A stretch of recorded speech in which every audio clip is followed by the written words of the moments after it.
ambush dressed us up. Right here. We got them on tape. That's the next fell over.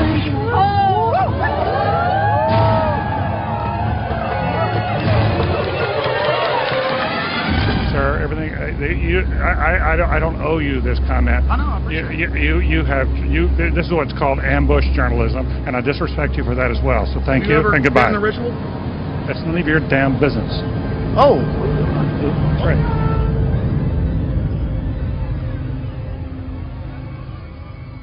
Our story begins in Northern California over 100 years ago, when locals began to spread rumors of bizarre occult rituals being conducted in the ancient redwood groves of Sonoma County. As the decades passed, it became clear these incredible stories had a basis in truth, and their source was a 2,700-acre private club known as the Bohemian Grove. Then, in a time period between the mid-1970s and the early 1990s, scores of reporters attempted to infiltrate the Grove. All attempts were unsuccessful. Grove security identified them, threw them out for trespassing, or in some cases, had the local police arrest them. To many it seemed the Grove's secrets would never become public. All of that changed on July 15th, 2000, when we ripped aside the veil of secrecy and were successfully able to penetrate the Bohemian Grove on their high holy day and videotape the cremation of care ritual. Our infiltration is chronicled in my documentary film, Dark Secrets Inside Bohemian Grove. A British documentary film company, World of Wonder, also covered our investigation.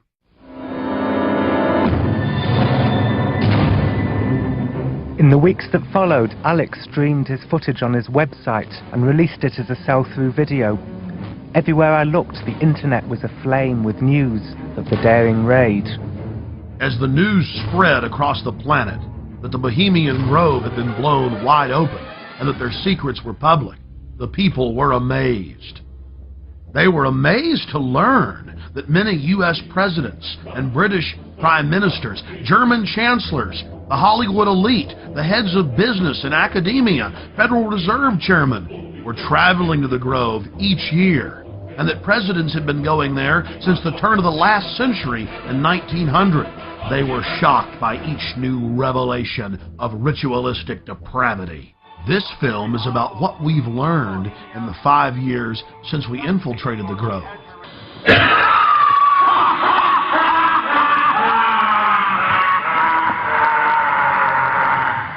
And it's about the response that we've gotten from Grove members, the press, and even local activists in the area who've been protesting the Grove for over 25 years. Finally, we learned that the Grove was only one chapter in a larger, worldwide secret society hell-bent on bringing in a one-world government. What would the people do if they knew that the majority of the leaders in the corporate world, as well as government, were deep occultists? Before the year 2000 and our successful penetration of the Grove, the mainstream media denied that rituals were indeed taking place there and said that elite from all over the world were simply meeting in secret to have a good time. After the footage we had shot of the cremation of care ritual aired first in England and then in the United States on national TV, the mainstream media changed their tune. The San Francisco Chronicle had previously refused to report on the Grove.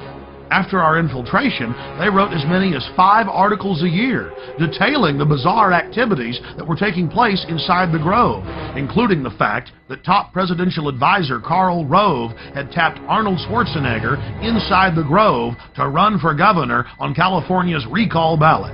Even the vaunted New York Times reported on the Bohemian Grove, but attacked us for sneaking in. The New York Post was one of many national publications to report on all of the homosexual activities going on at the Grove. The Post reported in its page 6 gossip column that Chad Savage, gay porno star, was, quote, servicing the moguls at the Grove.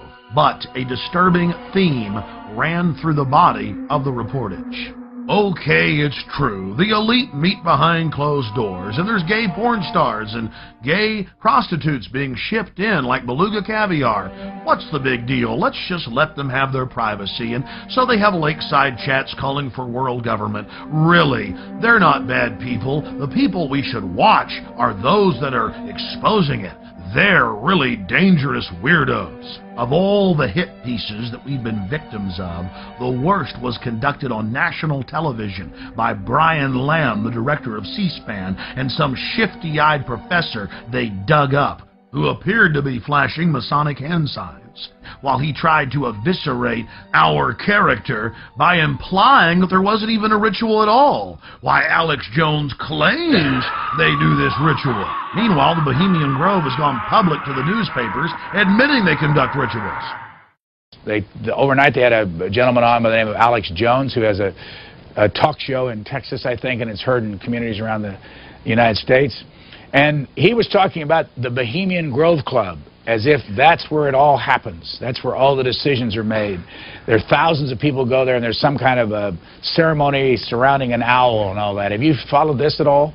Yes, I have, even though the show is on past my bedtime. But Alex Jones has been talking about this for quite a while. The Bohemian Grove, of course, is a privately owned redwood grove up in Sonoma County, north of San Francisco, where every summer there is a get-together of the wealthy and well-placed, all male, who get together for general cavorting, socializing, lectures, symposia, and so on, in an atmosphere that is completely removed from public scrutiny.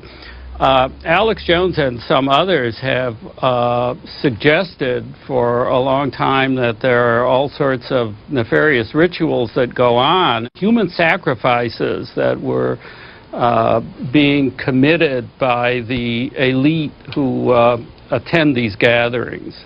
A lot of things people feel are organized behind the scenes with the Bilderbergers, the Trilateral Commission, the Council on Foreign Relations, the Masons. You can keep going down the list, and the Illuminati, One World Government, New World Order, Skull and Bones. You've got more information on that than I do, so call us at the top of the hour and talk to our guest about that, and we'll try to sort it out. Define Illuminati. The Illuminati were a small quasi-Masonic group founded in Central Europe in 1776. There was a surprising development in the summer of 2005. A Bohemian Grove employee decided to videotape some of the activities in the Grove and to give us the footage. The footage you're seeing was shot on a tiny digital camera, so the quality isn't the best, but the images are powerful. The individual that gave us this footage asked that we not release their name. Our source was able to confirm what we had seen in internal Bohemian Grove documents and annals, that the elite of the elite attend the Grove. Our source personally saw New Mexico Governor Bill Richardson in attendance, Supreme Court Justice Clarence Thomas, the famous newsman Walter Cronkite, and countless other luminaries. Without giving away the identity of our source, we can tell you this. The most elite encampment within the Grove is Mandalay. Other members of the Grove were not even allowed to approach within 100 yards of this compound, swarming with Secret Service, valets, private French cooks, and private security men. In the compartmentalized system of the New World Order, Mandalay is an elite within an elite, at the very top of the pyramid's capstone. Things have changed in the last few years at the all-male encampment. Since its founding in 1872, no females have been allowed in. But under pressure, they've allowed women some jobs in parking cars and in the kitchens in special cloistered areas. Our source is male. We'll call him Kyle. He reported to us that it was a constant irritant inside the Grove, being asked by old men if he, quote, slept around and wanted to have some fun. During one of the festival's revelries, known as gypsy jazz, they pause to thank the author of the music. They talk about what a wonderful jazz player he was, but that sometimes he did hang around with women, and the crowd boos with disgust. He disappeared from time to time, often with women.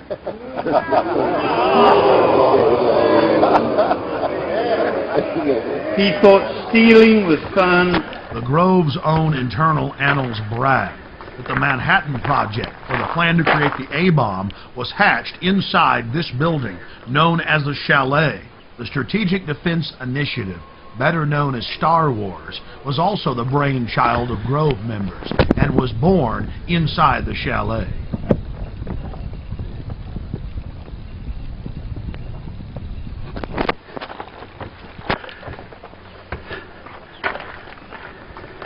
At the height of the Cold War, top Soviet dignitaries traveled to the Bohemian Grove for secret meetings with the heads of the U.S. government as well as corporate leaders.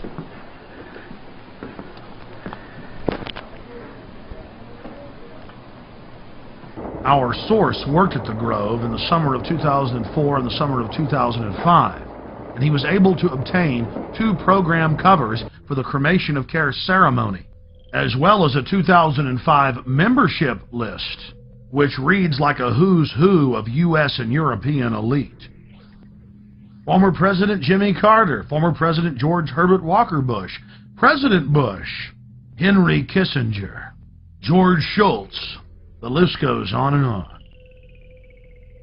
This is a video still of the sign at the entrance to the path to the Hillbilly Club where President Bush stays. Look at that happy little devil with his forked tail dancing and smiling and those sharp little teeth. Oh, it's so Christian. But again, President Bush had such a Christian name in Skull and Bones, Magog, or Satan's war leader. The Grove is dominated by Republicans, the supposed party of Christian conservative family values, but the Grove has its share of high-powered Democrats as well. It's also important to note that the Grove itself was founded in 1872 by West Coast journalists, and that the National Press Club adopted the iconography of the Grove for its Great Seal. There are 3 major icons used in the cremation of care ritual: Moloch, the owl idol, the curved staff carried by the high priest, and the eternal flame lamp, the Arabian-style lamp which the priest uses to ignite his torch, which he then uses to burn the human effigy care. Here are video stills of the effigy after it has been burned on the altar in the morning. Many researchers of the global elite believe that real sacrifices are going on at the Grove. When I filmed the ceremony in 2000, I saw no evidence of this. It looked like an effigy, and the Druid priests were easily able to pick it up and take it up the steps to the platform. Our inside source informs us that there are actually 4 effigies used in the ceremony. One brought in on the back of the wagon, another that's used behind the trees, another that's brought across by the Grim Reaper to the steps of the idol, and still another effigy that is placed on a black altar before Moloch, the demon god, and burned. And this is the first and only time that video has ever been shot inside of the owl idol.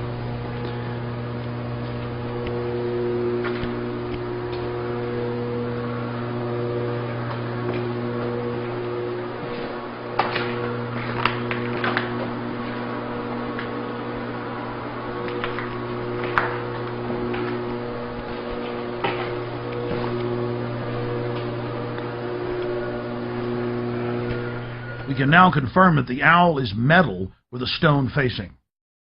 Leaning up against a wall is the metal skeletal remains of Care. Care, or the conscience of the group, is symbolized by a human body. All that remains is the metal skeleton. Our source informs us that the final effigy that is burned is made of a highly flammable material, and that the local fire department from Monterey oversees this part of the ritual.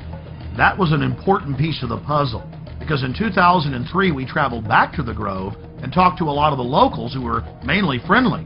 But when we talked to a couple of local firefighters who were with the Monterey Fire Department and asked them about the Bohemian Grove, they got very upset and told us to turn our cameras off. Well, he was telling me about it's like where the president goes and stuff. And so we were going to, like, talk to him, and then he's all over. Hey, man, shut the camera off, huh? More hidden video reveals some of the ritualistic cloaks worn in the ceremonies.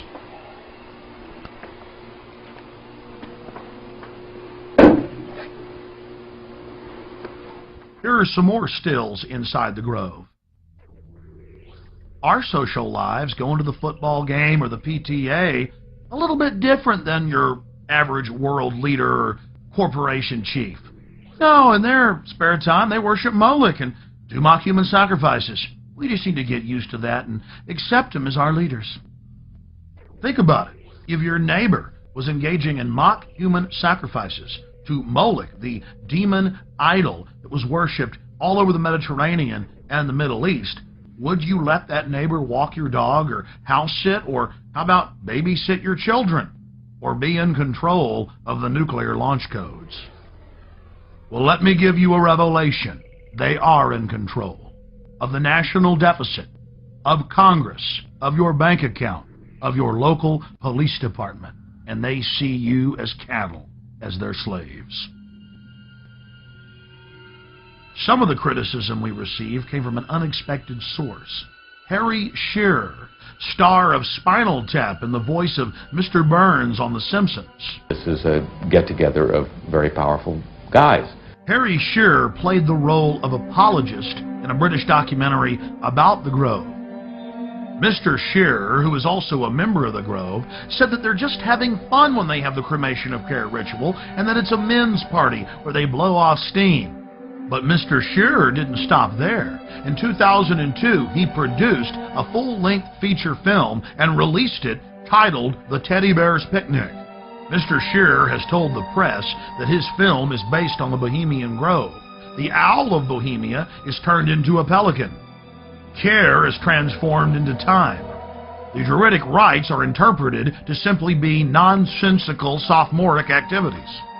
Oh, and guess what the plot of the entire film is? That they're trying to keep their rituals secret, and 2 employees have hidden video cameras and are about to blow their secret wide open. I wonder who they could be talking about. And I want to make an announcement for anyone who is parked across the street. Anyone who's parked across the street at the theater, on the theater grounds, you need to move your car.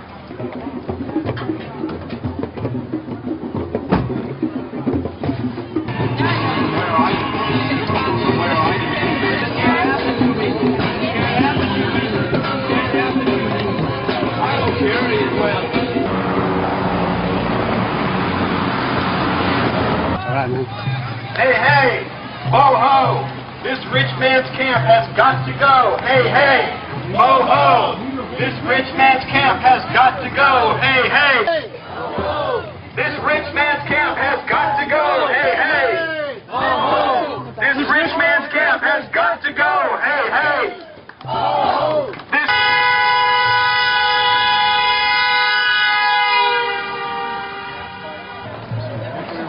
So, are you one of the Grovers?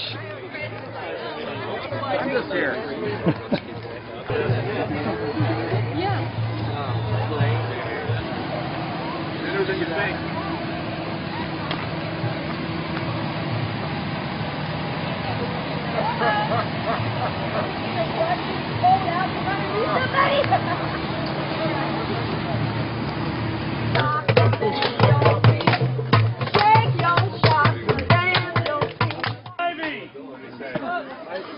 One of the strangest chapters in the unfolding Bohemian Grove soap opera was the fact that local protesters were angry at us bringing up the occult activities in the Grove. They said that we should only spend our time focusing on the political decisions that were made in the Grove. I think it's bad enough to just stick with what they're doing to the Globe. Local peace activist Mary Moore had been protesting the Grove for more than 2 decades. When Mary saw our documentary and heard our take on what we witnessed inside, she went unglued. calling us all sorts of names. We were wacko for thinking these rituals were strange. Why were we reporting on that? For the 2001 protest, the year after we snuck in, Mary turned over control of the organization to other local groups, but she was in attendance. We then caught footage of the local leaders of the protest group actually carrying out their own counter rituals in some type of bizarre white magic versus black magic war. They even had the old-fashioned witch's pot. I was wondering where the brooms were. They conjured spirits, brought them into the circle, concentrated their power together, and then sent the spell in against the Grovers.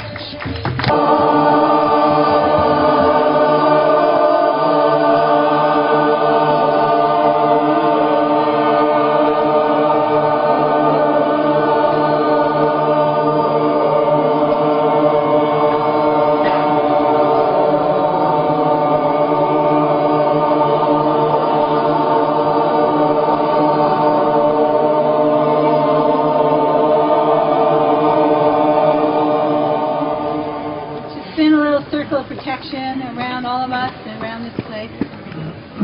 Hail, guardians of the watchtowers of the east, spirits of air, spirits of changing winds, winds of change, be present here as we do this ritual. So mote it be. I call upon the primal fires of transformation and creation, the shining face of the Father and the molten core of the Mother. In their sacred union we stand. Sacred fires even now. Oh, spirits of the water! Spirits of this beautiful river that runs past us. We feel you in our blood, moving through our bodies. Let us welcome you as we remember that we are one. Ho, spirits of the water! Ho, spirits of the water! May we not fear the dark place that we enter in order to learn from you, Mother Earth. Guardians of the North, be with us. So mote it be. Too freaky for my kids. Yeah. With two religions.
This went on for literally hour after hour after hour.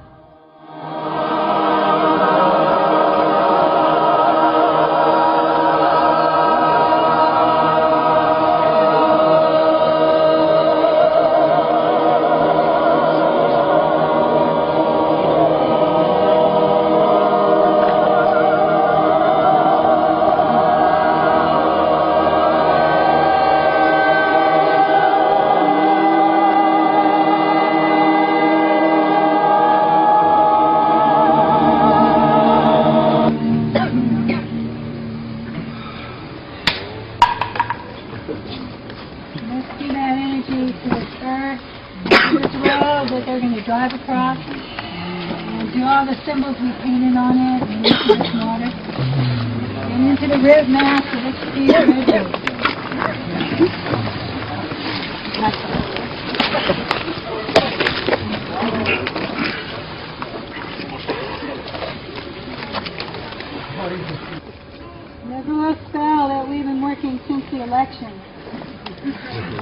the appointment. That's right. Maybe you'll say it after me. It goes like this. Let power and resources flow. Let power and resources flow. To those who will use them. To those who will use them. For the good of the earth and her people. For the good of the earth and her people. And be withdrawn from those who won't. And be withdrawn from those who won't. Let's send that spell over into the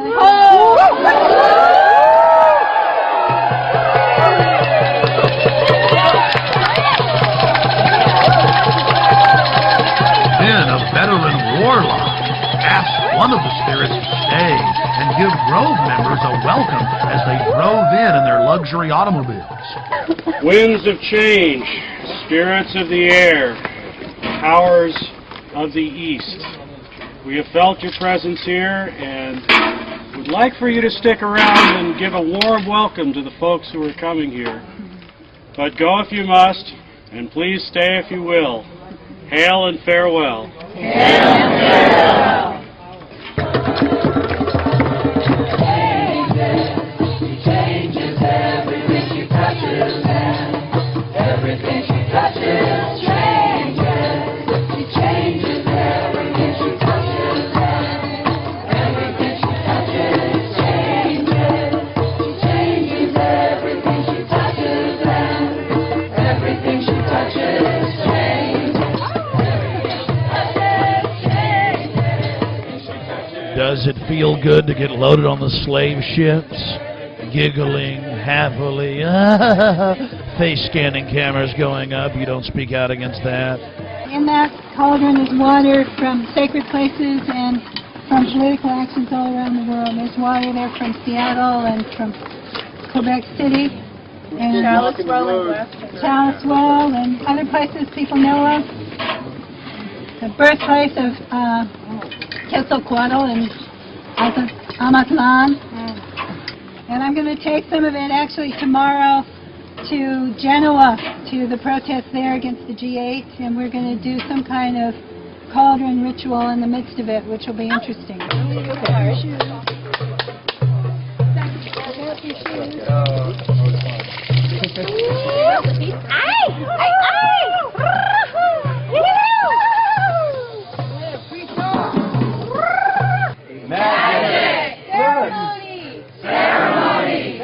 Now I'm beginning to realize why we're not supposed to talk about all the occult activities that are going on inside the Grove. It isn't magic or belief in magic that's the problem. It's not the occult. No, it's those evil right-wingers. And by the way, let's not mention all those top Democrats that are inside. It's pretty hypocritical. Now, to be fair, Mary Moore and many of the protesters were not involved in the ritual. But we did see leaders of the ritual directing the protest and moderating with police. The police even shut down the road so they could carry out their ritual. And to be fair, it wasn't just Western magic that was being practiced at the protest. There was a group there promoting Santeria.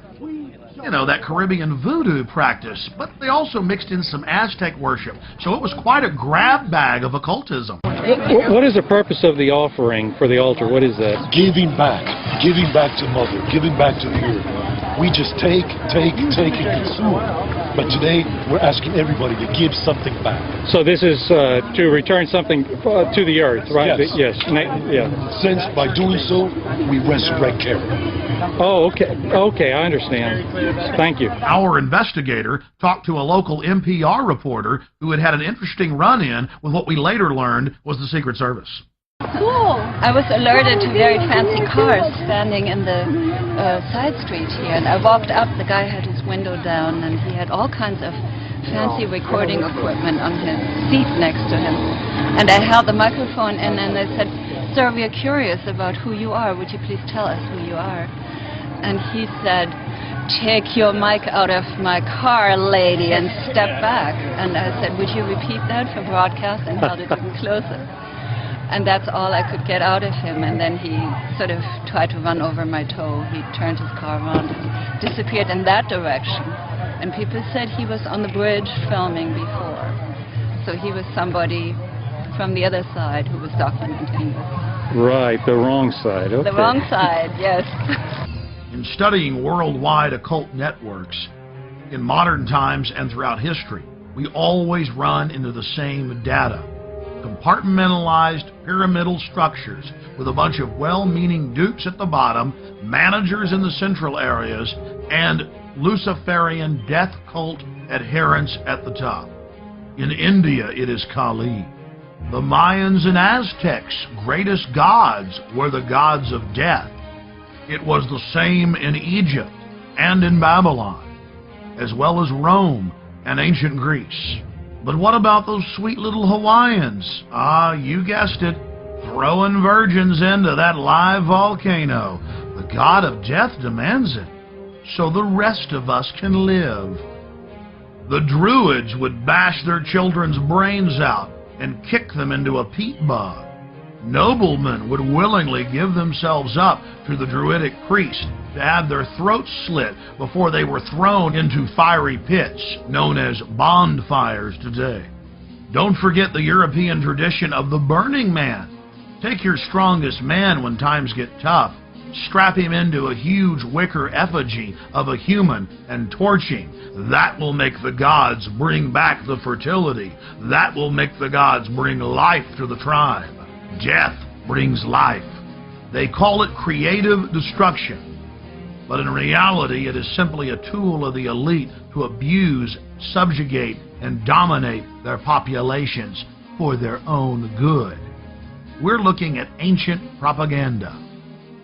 In the fall of 2004, while in New York to cover the Republican National Convention, we ran into David Gergen, the Karl Rove of 4 presidential administrations. Okay, one last question. I read a Washington Times article many years ago where you had a comment about the organization, and then now it's been in the Wall Street Journal, it's been in a lot of different newspapers, and that's the Bohemian Grove. And back in, what was it, 1996, when you joined as a Clinton advisor, the Republicans were criticizing you. Oh, what about Bohemian Grove? And then you countered them by saying, "Hey, I don't run around in the woods naked." What did that mean? Here is the before-mentioned Washington Times article where he said, "I didn't run around naked like they do." I don't know what quote you're referring to. I'm not aware of any quote like that. Listen, I am a happy member of the Bohemian Grove. I like the folks who come there, and it's really inappropriate for me to talk about the group beyond that. Thank you. Have you been there for the ceremony with the cremation of care? Frankly, I don't think that's something I need to talk to you about. Really? That's right. Well, I'm Alex Jones, and I snuck in there in 2000. I'm the guy that blew it wide open and got the video. It's been on national TV. Well, I disrespect you for that. You do? I do. But it's a lot of big public officials going in there. Don't we deserve to know? You took I don't know anything about you, and I don't know anything about your film. But if you go in there with an understanding, you violated that understanding by releasing that film, and I don't respect you for that. Really? But we have public officials. I'm sorry. You took an understanding when you went in there that you would not do that film. And did you have an understanding when you went in there? No. Did you crash it? Yes. Yeah, and it has no trespassing signs there too, doesn't it? No, they put them up after. Oh, I'm sorry. Just walked in. I'm sorry, sir. I've been there before. I know what the circumstances are, and I'm sorry you violated the understandings. That was not a gentlemanly thing to do. But what about the ritual? Is the ritual gentlemanly?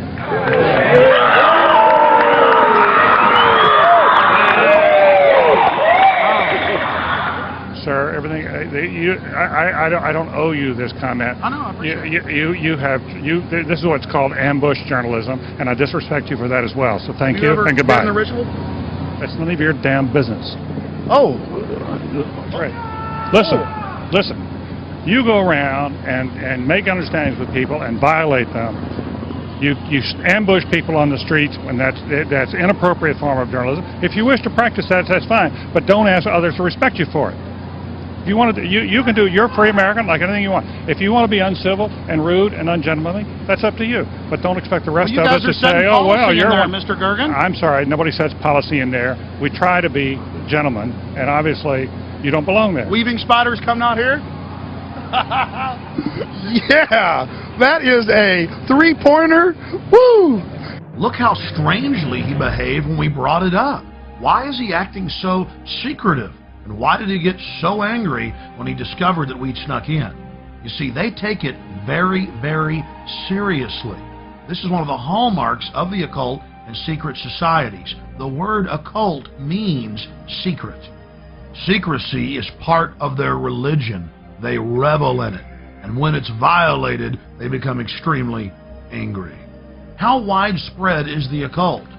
The answer is extremely widespread.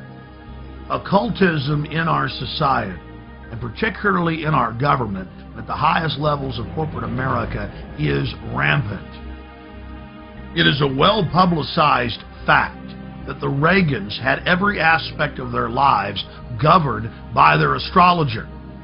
Imagine having your life controlled down to the exact minute that you give a speech by astrology, an ancient occult system that believed that the earth was the center of the universe. Eleanor Roosevelt admitted that she performed seances and tried to raise the dead at the White House. 60 years later, Hillary Clinton had her own seances attempting to contact Eleanor Roosevelt. Prime Minister Tony Blair and his wife practice the occult every morning. Tony Blair draws a circle and then conjures the spirit that he calls the light. He channels it and makes decisions according to what the spirit tells him. The Blairs' admitted occult activities are legion, and so was Adolf Hitler's well-known obsession with dark mysticism. Adolf Hitler belonged to the pre-Nazi death cult, the Thule Society, as well as the Thule Society. Both groups trace their lineage back to the Order of Death, founded in 1776 in Ingolstadt University in Bavaria, Germany. Then, of course, it spread to the U.S. with the founding of Skull and Bones. You were both in Skull and Bones, the secret society. It's so secret we can't talk about it. What does that mean for America? The conspiracy theorists are going to go wild. I'm sure they are. I don't know. I haven't seen the web. Number 322?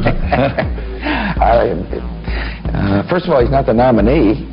And, look, I look forward... Are you prepared to lose? No, I'm not going to lose. You both were members of Skull and Bones, a secret society at Yale. What does that tell us? Not much, because it's a secret. Is there a secret handshake? Is there a secret code? I wish there were something secret I could manifest. 322, a secret number? There are all kinds of secrets, Tim, but one thing is not a secret. I disagree with this president's direction. Aleister Crowley, who dubbed himself the Beast and the most evil man alive, was a fellow traveler with some of the most powerful people in British society, including prominent royals. The Church of Satan, the Temple of Set, the OTO, the Golden Dawn, Skull and Bones, Bohemian Grove, the Blue Lodge, the Scottish Rite, the 33rd Degree. It seems like there are hundreds of different occultic groups, but all they are different denominations in the same religion, the Egyptian and Babylonian mystery schools. Albert Pike, who was the supreme Grand Mason of the entire world, founded the Ku Klux Klan. But you don't hear Jesse Jackson calling for his statue to be removed in Washington, D.C. Why is that? Because Jesse Jackson is a 33rd degree Mason. Now don't get me wrong, most Masons are what high-level occultists call porch Masons, or outsiders. They themselves are considered neophytes by those in the inner circle, or those nearer the top of the pyramid. They're compartmentalized. They believe that their great work, as they call it, is to help society. But in reality, they're being controlled and manipulated. The Knights of the Secret Circle, the Knights of the Golden Circle. This is what high-level KKK members call themselves. But even low-level KKK members do not understand that the KKK itself is part of a larger Masonic organization. Most Masons detest the Klan, but they've never looked on their own temple walls at the paintings of Albert Pike that adorn them and asked themselves why the founder of the Klan is hanging in their temple. This is the power of hidden in plain view, a favorite trick of Luciferians. Where did this dark thinking start? This black spirituality? The central thread goes back to ancient Egypt and Babylon with the mystery schools. They knew that knowledge is power, and so secret societies were formed to guard the secrets of medicine, architecture, government, agriculture. Secret societies are nothing more than the first intelligence agencies. Knowledge had to be guarded, but over time, elites abused their control of the knowledge and used it to dominate their populations. And these same sciences of control are being used today. That's why the elite today relishes secrecy. They know that it is the fount of their power. They seek to dumb down the population, not just to hoard their secret knowledge to make us even more mindless, more domesticated, like braying sheep to the slaughter. Their religion is the science of sophistry, the science of the con artist, the science of the despot, the dictator, the tyrant, the controller, the charlatan, the liar. They come to kill, steal, and destroy. They are parasites. They are anathema to free, dynamic human societies. Know your enemy. Stand up for love and life and family and resist the New World Order and the Babylonian slave state our enemies are attempting to construct.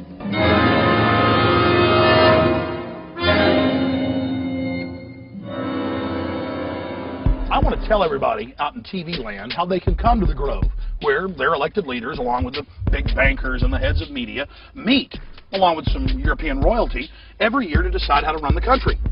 You can fly into San Francisco, or you can fly into Santa Rosa.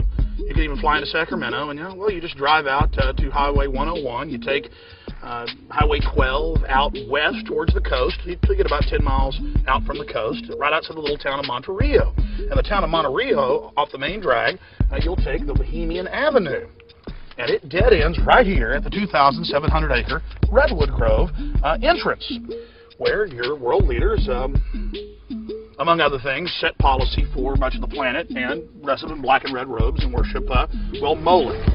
To purchase additional copies of this film, or to see dozens of other films and important books, be sure and visit INFOWARS.com or PrisonPlanet.com. Or to order, simply call toll-free 1-888-253-3139.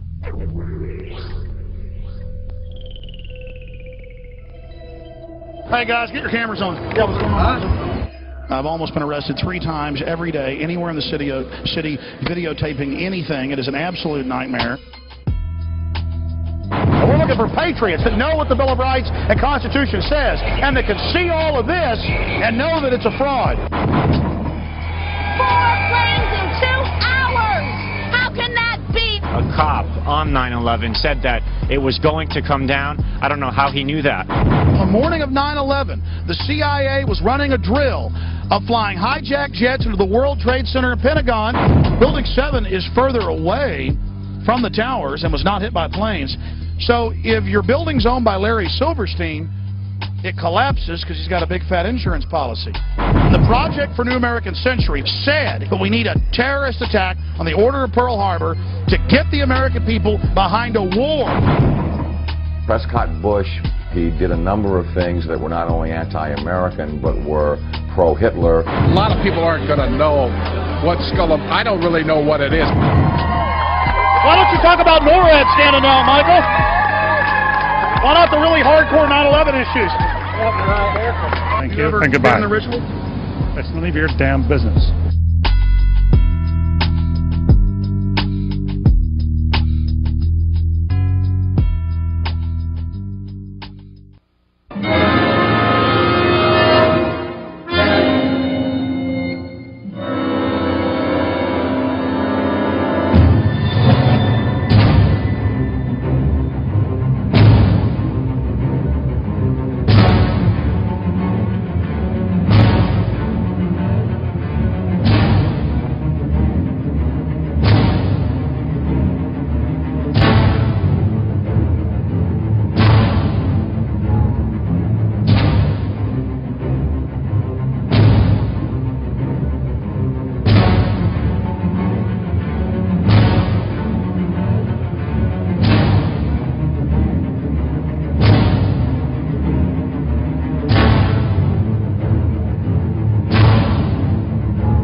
Hello, I'm Alex Jones, and I'm a radio and television host based in Austin, Texas. And for many years, I've been exposing the criminal activities of the global elite, also known as the New World Order. In past films, we've documented the centralization of power, the move towards world government, the attack on the nation state, self-defense, the Second Amendment, family values, that is, the family itself, as well as private property rights. But time and time again in my research, I come, well, eye to eye with something that's even hard for me to believe. And that's that the elite, again, the so-called establishment kings, those that know best, the visions of the anointed ones, are obsessed with the occult, from presidents to governors to the heads of industry. We've all seen the stories of presidents and first ladies obsessed with their astrologers, making national policy decisions upon their recommendations. Spiritual guides, shamans in the White House. My friends, it gets far worse than that. Now, I personally am a Christian, but even an atheist should be concerned about the information we're about to bring forward in this new documentary film, The Dark Secrets Inside Bohemian Grove. You see, for over 120-plus years in Northern California, in Sonoma County, on a 2,700-acre secluded redwood grove, leaders from around the world, prime ministers, chancellors, presidents, governors, again, the heads of industry, banking, academia, the media, Hollywood, only a select few, a little over 2,000 people, travel there to engage in bizarre, ancient Canaanite, Luciferian, Babylon mystery religion ceremonies. At least that was the rumors. And so I went to the library and got on the internet and saw many of the mainstream news articles admitting that world leaders do indeed go there, and they fly into San Francisco and other surrounding cities and drive out into the rural hills and mountains of Northern California, and that these stories have been coming out that they worship some 45-foot stone owl god. And then I began to read some of the documentation on this Moloch character of the Old Testament, mentioned many times in Leviticus. That's in the Bible. Why are world leaders traveling to the middle of nowhere to worship this thing? Well, I had to check it out for myself. And I'm proud of my team. Mike Hansen, Violet Nichols. They traveled with me there. We talked to some of the locals discreetly. We successfully infiltrated, with the help of some of the locals, and Channel 4, World of Wonder, British television that teamed up with us. And I successfully infiltrated through the Secret Service, through the guards, through the Sonoma County Sheriff's Department. We were inside 4 hours. That's only one day out of the 2 weeks that they meet there for the admitted Summer Fire Festival of the Bohemian Club. Well, basically, that's enough for me. It's hard to even describe it with words, and I hope that our hidden cameras can give you at least a small piece of what I witnessed. To have world leaders engaging in this type of sickening behavior, oh yes, there's much more to come. Mock human sacrifices, they claim, just shocks the very foundations of what Americans believe their leaders to be. And then to have it intimately connected with world government. It doesn't make a lot of sense until you research history. All throughout history, spanning back into the mist of the beginnings of civilization, we see world leaders from the empires of old, from the Aztec kings and priests, to Babylonian leaders, to ancient Rome, engaging in twisted behavior. Could it be that when you have all the power and all the women and all the money and all the lands and all the art, you have to do something new. You have to go against the basic grain of humanity. You have to get off in a sick way. That's what we witnessed in Northern California, July 15th, 2000. Get ready to go inside the Bohemian Grove.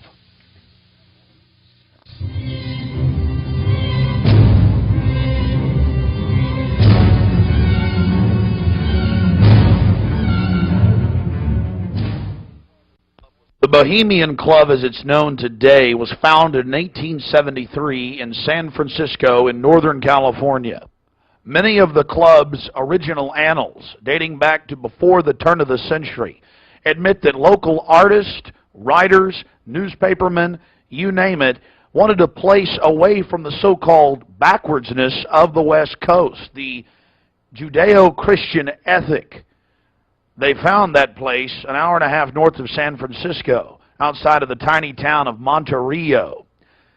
Their annals even admit an obsession with the occult and what they called Druid rituals. Amongst the great redwood trees, they revived ancient ceremonies that in truth had their roots not in the Druids, but in Babylon itself. As the railroads brought commerce and larger populations, the prestige of the club grew until, in the year 2000, it is a gathering place for the world establishment, the elite. We're about to show you some of the key evidence documenting this. It is absolutely central to understand that these bizarre activities have been engaged in going back to 1873 and are not some new fanciful whim of the trendies on the West Coast. By the turn of the century, there was already a 10 to 15-year waiting list. Presidents from Howard Taft to Herbert Hoover were on the membership roster. Not to mention, later, famous war general Dwight D. Eisenhower, later to become president. The roster of the Bohemian Club reads like a who's who of the elite. Look at this photo taken inside the Grove back in 1963. There you'll see Ronald Reagan. And sitting two people over from him, later to become president, Richard Milhous Nixon. Frankly, we don't know if these men actively enjoy the things that go on inside the Bohemian Club. But one thing is perfectly certain from the evidence. They are forced to go and attend and take part in these activities if they wish to be elevated to the highest levels of the geopolitical power structure. Take George Bush Sr., documented member. And then, of course, there's his son. Now, the last 4 generations of Bushes have also attended the Skull and Bones Society at Yale, well known to be steeped in the occult. Then there's Bill Clinton, a frequent attendee. Upon closer inspection, the entire federal government at the highest levels is infested with Bohemian Club members. And it doesn't stop there. America's private run-for-profit Federal Reserve Bank, from its very inception in 1913, has been run by prominent members of the Bohemian Club. Central Bank Chairman Alan Greenspan was seen leaving the Bohemian Grove only 1 month before he was appointed chairman of the Federal Reserve. He had to be a made man, to be a member of the most powerful cabal on the planet.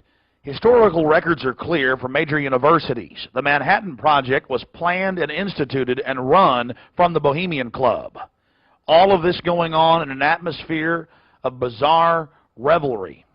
You're looking at an illustration from a November 1989 issue of Spy magazine. Spy goes undercover with Henry Kissinger, Merv Griffin, and William F. Buckley, Jr.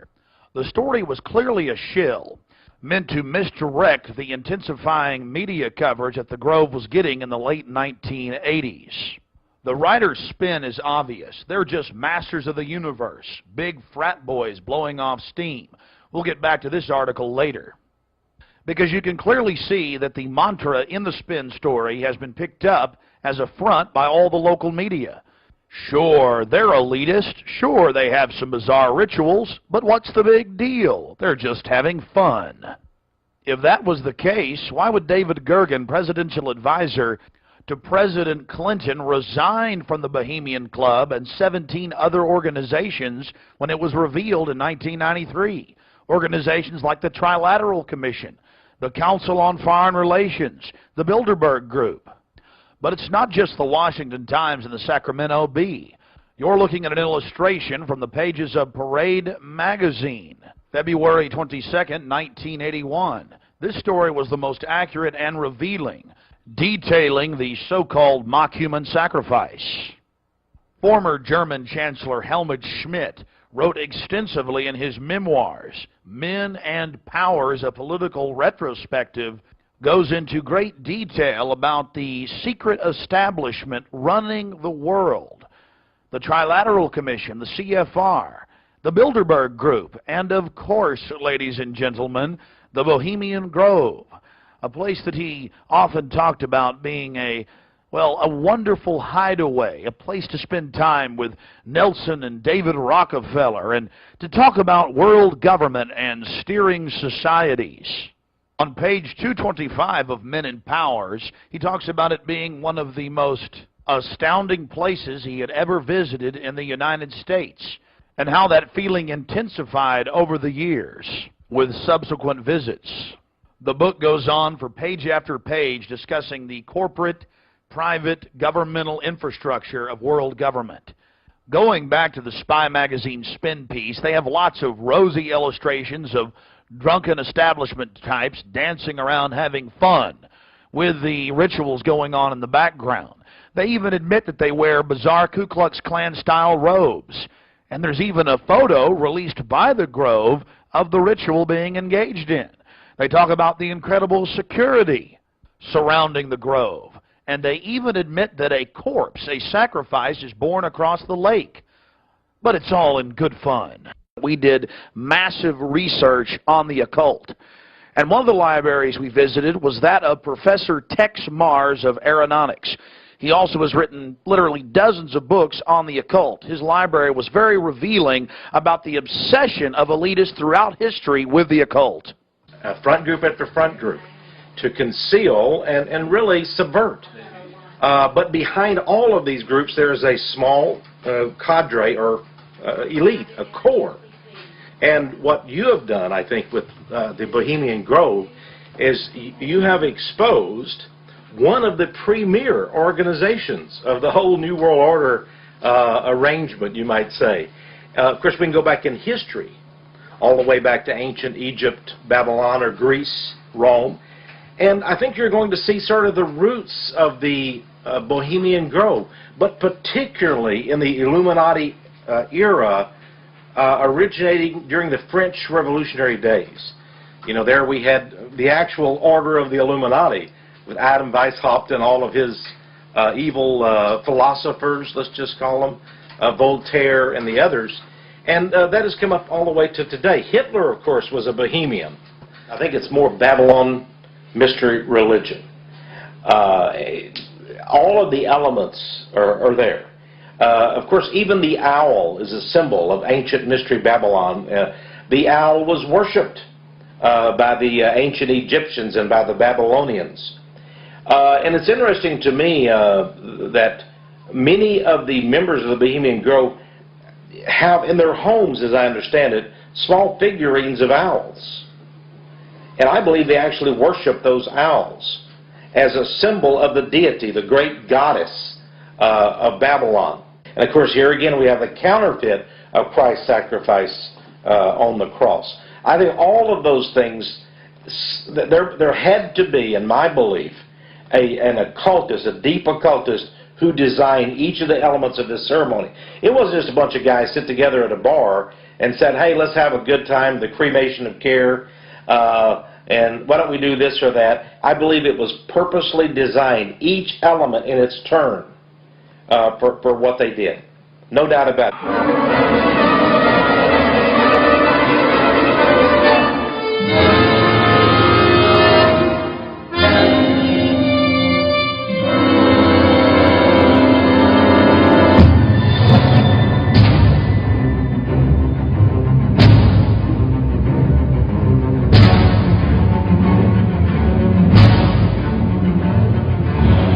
Slide the metal end into the buckle and adjust by pulling on the loose end of the strap.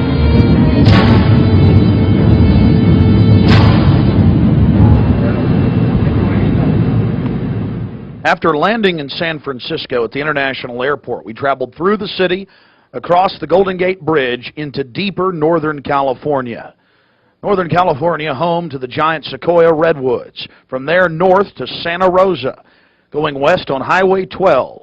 The gateway to Bohemian Grove.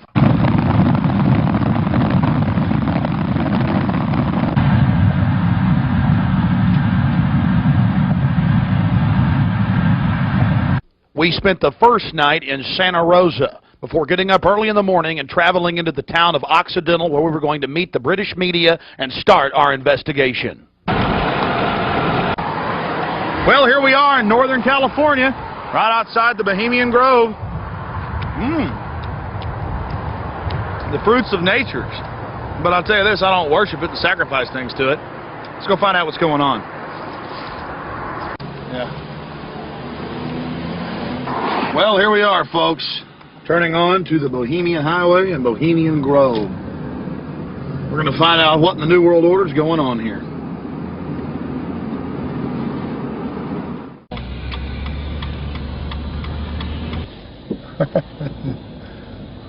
Thank you, Park.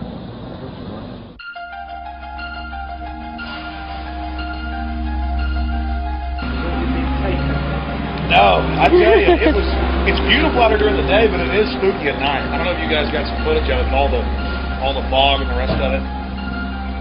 So you Oh yeah. I've got a map. You guys want to look at this? My question is, what, the history. What do they do if they catch you in there? They have us killed. I doubt that. Alive. I don't know. They throw darts at your skin and body. Hang upside down on a redwood tree. I doubt that. No, I think they'll. What about me? Because I'm a woman, I can't really sneak in, can I? I mean, You can't. I can. You've got to stay. I've got to stay. Yeah. I've got to stay behind in the spooky Occidental Lodge. I have no problem. If there's a road, if I can be shown a way to insert myself into this with Hanson. But then I need to know where the cremation of care, what day they're supposed to do it, where this pond is. Tomorrow night at dusk. I'm not going to end up tied down on a pentagram with Henry Kissinger's fat belly hanging over while he's naked with a big dagger, am I? I just want to make sure that's a joke. Just a thought. It's very. Oh, like Governor Bush running around in a pink tutu, foaming at the mouth with a purple wig on, am I? No. Supposedly, I hear that's what they do. So. I don't know. I think they do these things, but the question is why. And these power brokers, which bomb innocent countries and slaughter people and pump the food chain full of garbage and just everything else they do, it's probably something fun for them. And they really get off on being bad little boys. And rule the world. I mean, this is for some people. This is the secret room. Well, I mean, certainly in the whole class system, it's the pleasures of class. And now what class is, the power that you have is something different. And to me, I mean, from my research of Bohemian Grove, and you guys have obviously done more, I've read a lot of mainstream articles, alternative, talked to people, talked to some guests. It's really where people go in there to do whatever they want to do. So there's probably people sitting around fishing and probably people sitting around doing something completely different. Okay, there's the stage. Right, that's where the talks happen. Because they've got this amphitheatre, and they have these kind of talks, and it's where George Bush gives talks and people like that on this stage. Oh look, there's the lake. There you go. Lakeside talks. There's the lake. There's the shrine. Right there. That's where. Honey, come get a shot of this. Now, where's this river? This is near the Russian River. You see it? Now, see, here's the shrine of their devil owl, which they even admit has its roots in like Babylon, and the Druids had them and everything else. So all over the world, this weird owl shows up. Some cultures they've thrown children inside the bowels of this burning owl. That's historical. We've all read in the Bible about throwing your children to idols inside their. So it's weird behavior, definitely. So it needs to be investigated. And plus, it gets the adrenaline out. Thrill seekers have to have more. But here you go, honey. Right here, the shrine. You can zoom in on that, Mike. I'm saying honey to my girlfriend Violet, not Mike here. We're getting real bohemian now, aren't we? This is honey. We get a close shot right here. But it did sound like that she's definitely leftward leaning. Then we get into the whole semantical debate about is there a left and a right, and to me there really isn't. There's command and control on one end and anarchy on the other, and I want to be in the middle of the real spectrum. Certainly got to have some control in a complex society and civilization. But all the developments I see are pretty bad towards dehumanization. And now you got the UN demanding everybody sign on to this International Criminal Court. And they're telling the U.S. if we don't sign on, it won't matter. If 60 countries ratify, we'll be under its control. I mean, we're here. We're at global government now. When they're saying they're going to have some world court in the Netherlands that they'll take anybody they want to. These are in fact, I was reading some of the talks that they've given and they've released that the Bohemian Grove was discussed, and it's all population control, world courts. You're talking 20 years ago. So definitely some stuff going on here that's pretty important. But is it the ultimate elitist retreat? I would imagine those we don't even know the names of. This is probably just one more steering committee where they bring in a lot of underlings and high-level corporate chieftains that really aren't the upper top echelon, make them feel important, and then implement some type of strategy. From the stories I've read and things that happen, I mean, it is pretty well documented that people run around naked, they have orgies, they go into town and have orgies, and these are world leaders. We've got a serious problem with that. Just by the very nature of how this, to me, Bohemian Grove is probably a way to compromise people. You want to be in the New World Order Club, it's like a big kid fraternity. And just like in fraternities, you have to do weird things. Here, you probably do weird things. But I got a problem with governors and presidents and prime ministers and corporate chieftains running around and doing this when they have so much power over what happens in the public domain. They have a responsibility to disclose what they're doing. So I think it is important, like you were saying, to somehow try to maintain some security and not be way out in the open because they'll call in a bunch of security. I hear, like he often is. I hear he really enjoys himself here. I think Henry Kissinger will be here. Well, if I got a stink detector, we'll be able to find out where he's at. I was like, everything evil you can imagine, Kissinger's always involved in it. Isn't he a Republican, though? I'm not a Republican. The point I keep making, this whole Democrat-Republican deal is a complete... People always go back to that, though. Probably like in your country, you've got Labor and you've got the Tories over there, and it's all the same people behind closed doors. It's just a big joke. And your leadership, our leadership, it's all the same people. I mean, you do see a fight going on, but it's two different management teams of the same system, bidding for control. What I call the CEO jobs of Slavery Incorporated.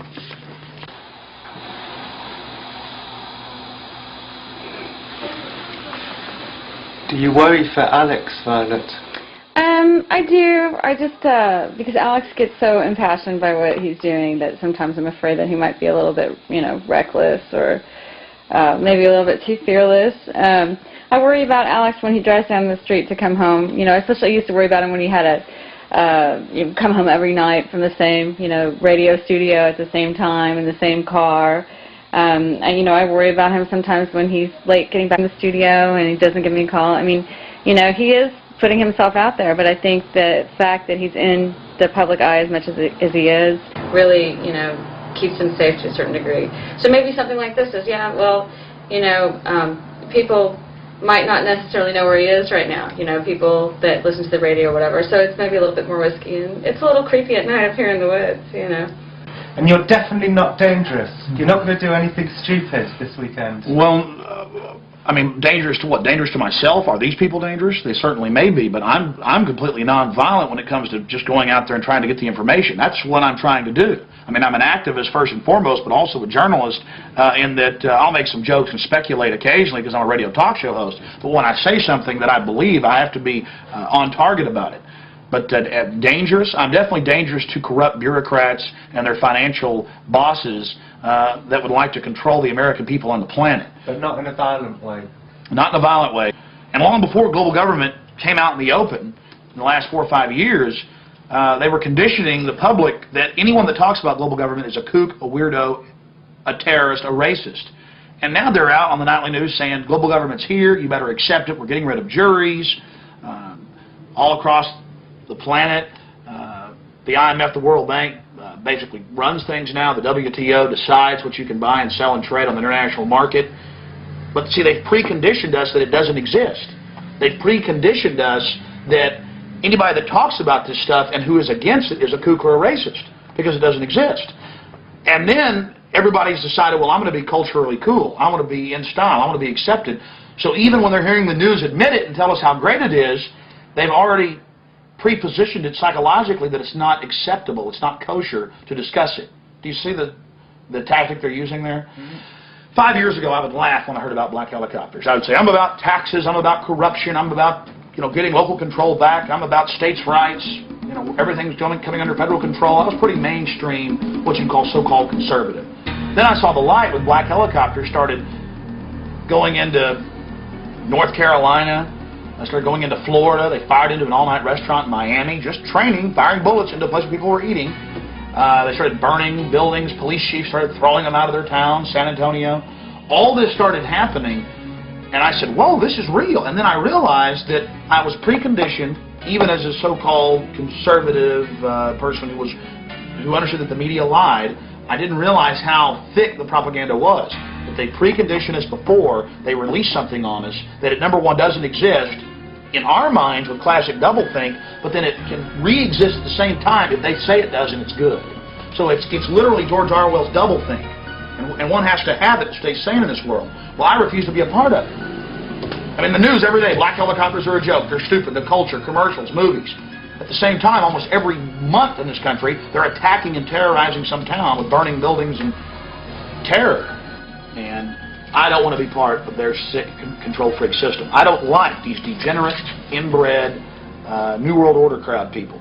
They're not going to run my life. They're not going to control me. And I'm going to try to expose them. And I think we've had some success doing that. Oh, look how pretty it is. Sure is pretty. Mike, you enjoying yourself? A lot less spooky during the daytime. It's all foggy. Yeah, we're going to take our British friends down into the forest a little bit later tonight. Let them gallivant in the werewolf-ridden woods. Joking. Of course, they'll have me on there. Alex Jones, radio talk show host, believes werewolves infest Northern California. They've been seen dancing with grizzly bears. Small pixies have been even witnessed playing violin for George Bush. Don't know what to make of what's going to happen. I can't even begin to imagine what we're going to discover when I infiltrate tomorrow and try to get the cremation of care. We're very close to the gateway to Bohemian Grove now. The first set of gates and security. They have a small guard check at the front, and then they have a larger second one. Not a through road. Get a shot of that.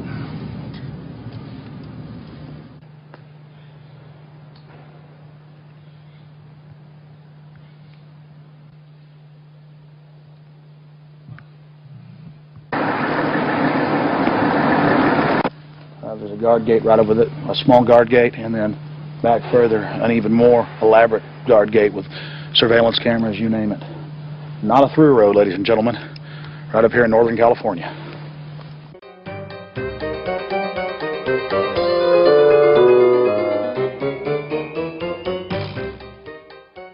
How you doing, sir? Okay. Camp Meekers? Yeah. Oh. I'm Alex Jones. I make documentaries. I'm just curious, what do you think about Bohemian Grove? I used to work there. You used to work there? Yeah. And now you work at Camp Meeker? No, I don't work. Yeah, I live in Camp Meeker. Oh, you live there? Yeah. Well, that's great. Did you ever watch the cremation of care? No. No. What'd you do at the... I just worked there. But, I mean, yeah. you never saw them march around in the red robes? And No. Oh, really? That doesn't go on? But, yeah, I get it. Okay. Thanks.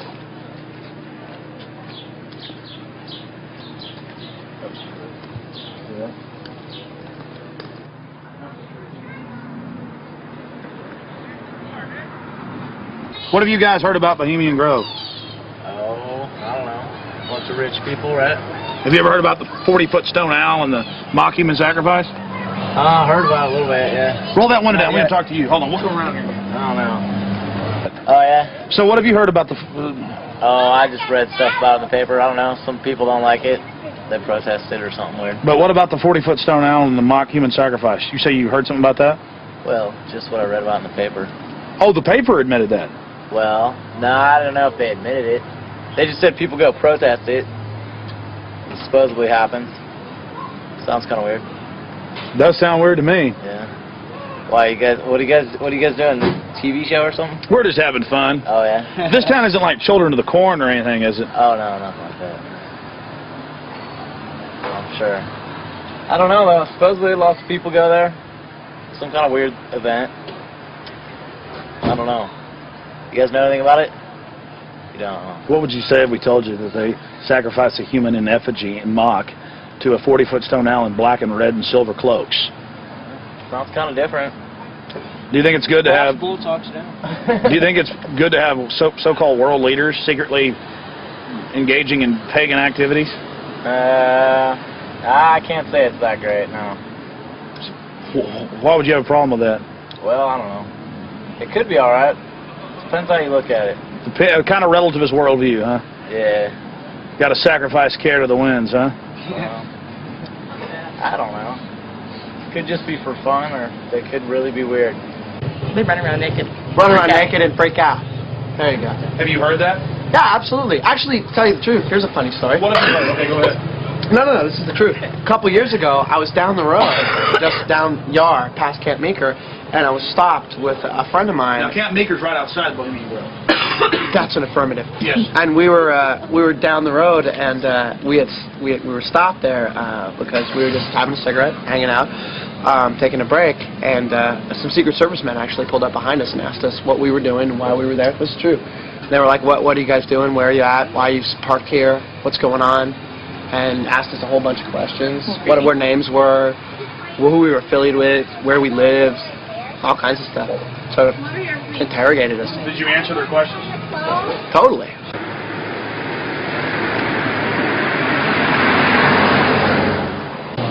I don't know. We always hear there's like big, fat, rich guys with prostitutes there. Really? Yeah. What about the owl and the rituals? I don't know anything about it. Never heard about the rituals? Rituals. Ritual killing of a human, sacrifice of a human? Nope. Never heard of it. What would you think if that was going on? I think it's pretty weird. Wouldn't be that surprised. I mean, it is our government after all. Hey, thanks for talking to us, bud. You know? Hey, I like your shirt. Declaration of Independence. Yeah. All right, man. Take care. All right. We're talking about the Bohemian Grove and trying to see what locals think about it, and how it's all secret and all these fat cats there and the supposed strange rituals that go on. Are you a local? No, but she is. What do you think about the Bohemian Grove? Well,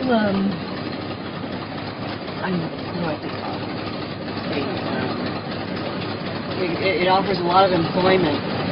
Offers a lot of employment? Mm-hmm. What's going on there? What kind of rituals do they do there? I don't know. We're talking to locals about what the rumors are.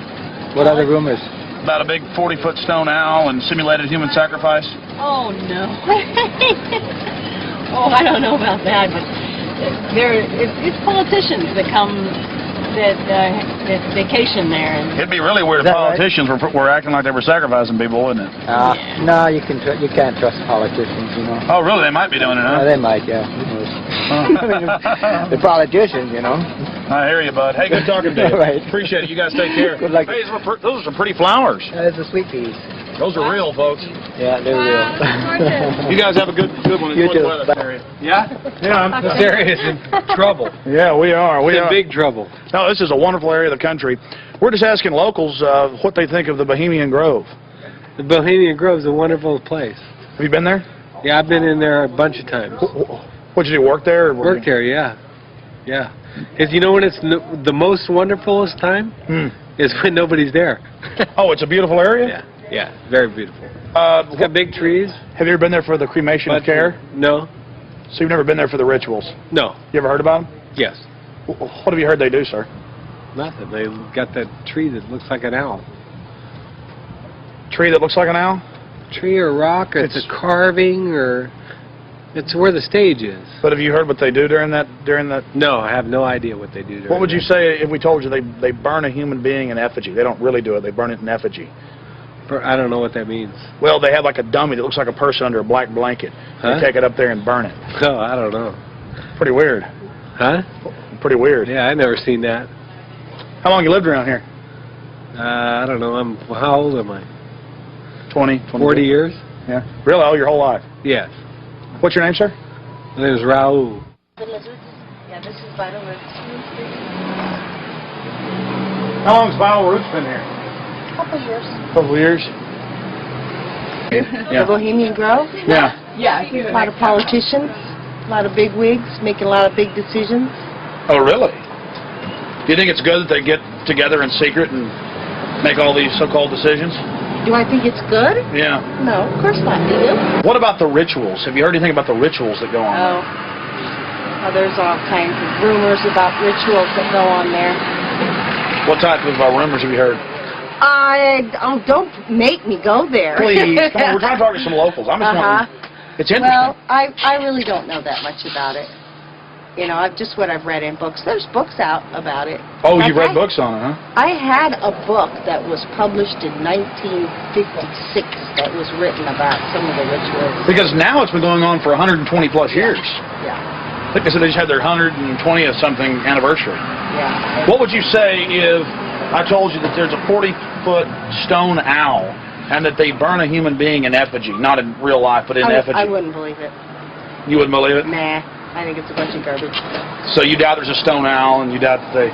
Well, I wouldn't doubt there's a stone owl. Maybe there's a stone owl, but I wouldn't think that's kind of, you know, rumors just, it's rumors. You know, what the word implies, pretty much. Just a conspiracy. Yeah, it's just a bunch of hearsay. Pure conspiracy theory. Whatever. What have you heard about the Bohemian Grove? It's where all of the, like, FBI and you're talking about the Bohemian Grove. Yeah, it's like the quote-unquote elite and presidential retreat. Have you heard about the rituals that go on there? No, I haven't. Well, the people who have more money than the rest of us in the world are a bit different. They're stingy. They want to hoard it all for themselves. And they think they're going to go to heaven. They're not. Because they don't know how to provide or do as Jesus told them to. What would you say if I told you that they sacrifice a human in effigy before a giant 45 to 50-foot stone owl? I would say that's probably why they're going to hell.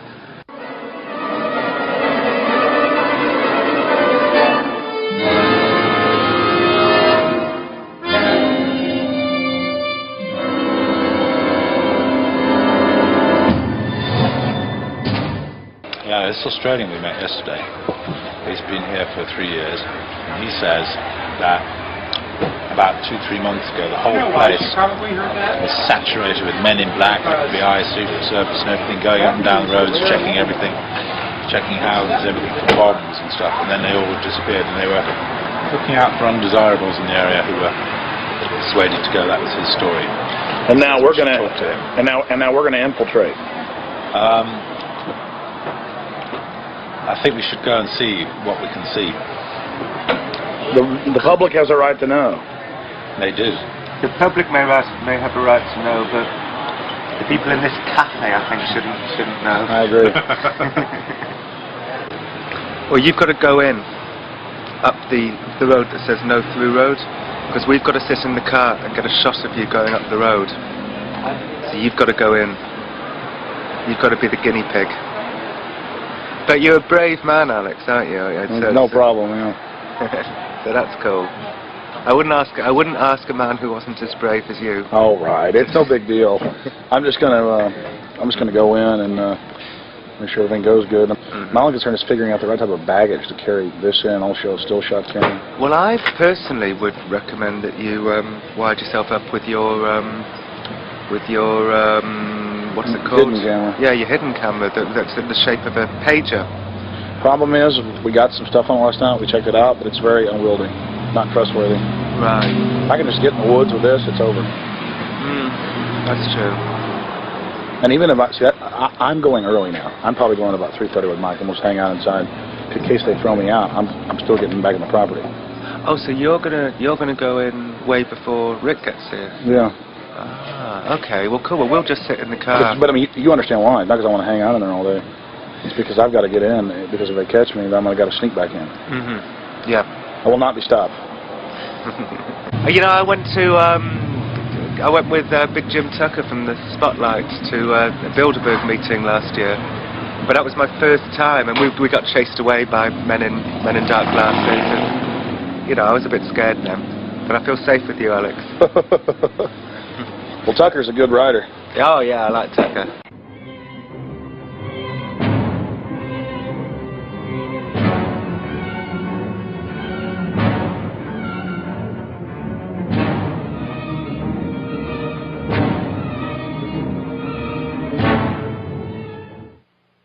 It was the night of July 15th, 2000. Mike Hansen and I were about to attempt the first ever successful infiltration of the Bohemian Grove. Others have tried and failed. No one has ever actually made it in and out with video evidence. After careful planning, we decided the best tactic would be to insert ourselves about a half mile from the main entrance into the heavily wooded area, entering the gorge by stealth and getting into the main parking area. From there, we posed as Bohemian Club members, thus entering the inner sanctums of the New World Order.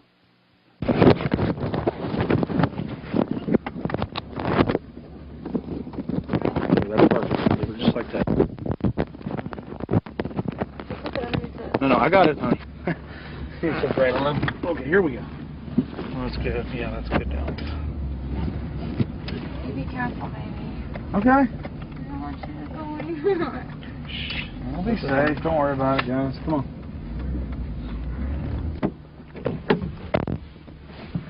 Be careful, Mike. God bless. Yeah, pray for us.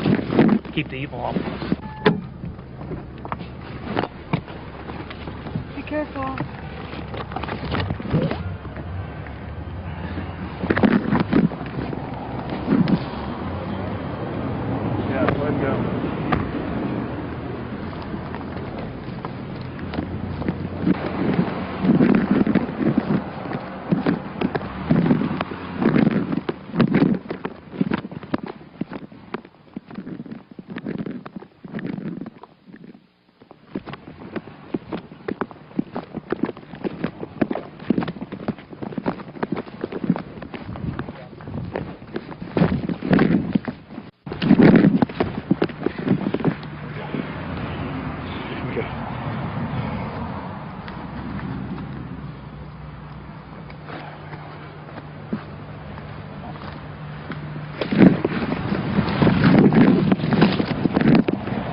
Walk on up here for a second.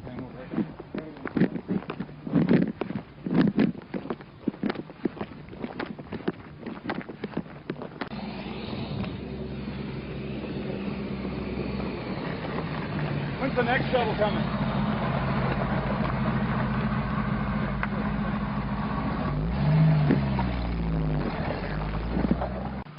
No, we're in.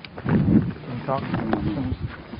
Well, we're inside the Bohemian Grove. We're actually not inside yet, Mike. Well, we're in the parking lot. That's pretty... Yeah.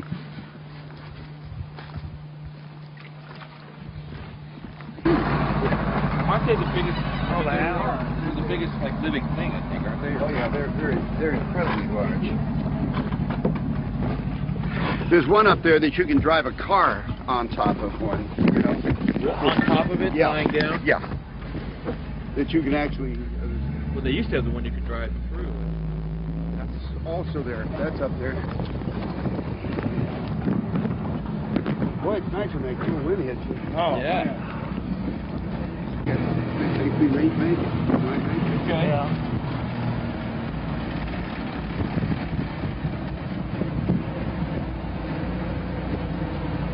How much did the road cost? This thing? No, the road. The rope. The road. The road. Oh, that. Oh, rope. Oh, rope. It was 88.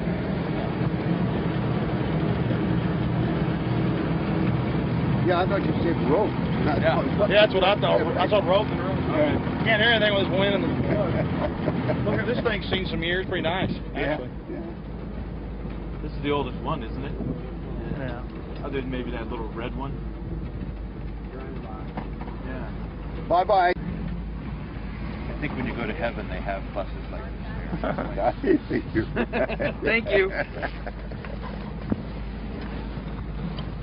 Go ahead. Oh, no, go ahead. See, we got one out here. Yeah, is there another one coming?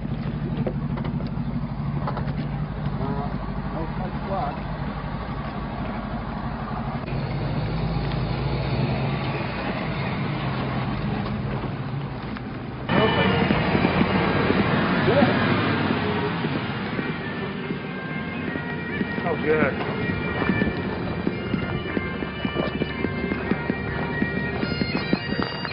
Hey, how are you? Good. Good. See you. Your brother, your father visiting and all that? Yeah, yeah.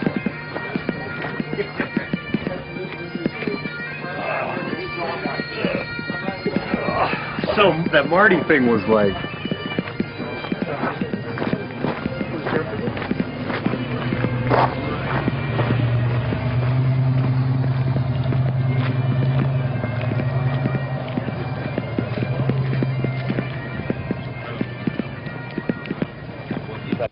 We don't have time in the documentary to show you an entire tour of the 2,700-acre compound in the middle of the gorge. Besides the fact we didn't even have time to see but about 20% of it in between dodging security personnel. Unfortunately, we were using digital tapes that were 1 hour. Several of the confrontations were not caught on tape. We had sheriff's deputies, Secret Service, you name it, question us on who we were. We just told them we were with the hillbillies. That's where the Bushes stay. You know, because we've got Texas accents. Yeah,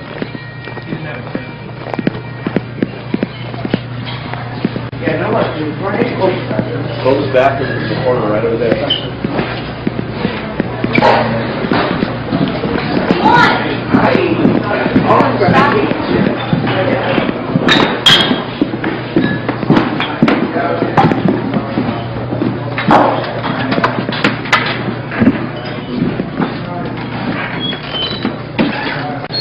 Oh, there they are, friend. Yeah, how's it going?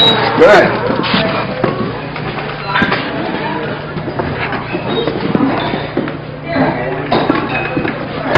Oh, this feels good. Oh.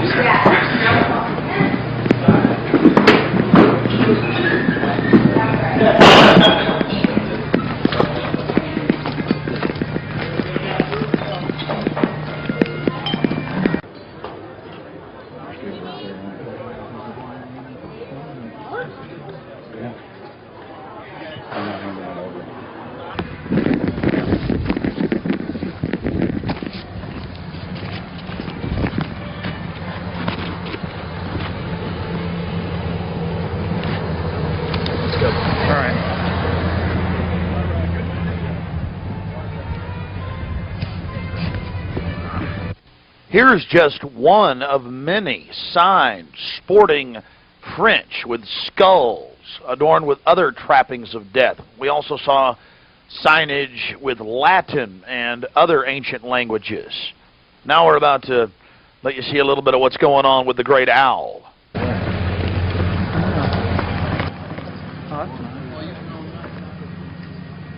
There's the owl.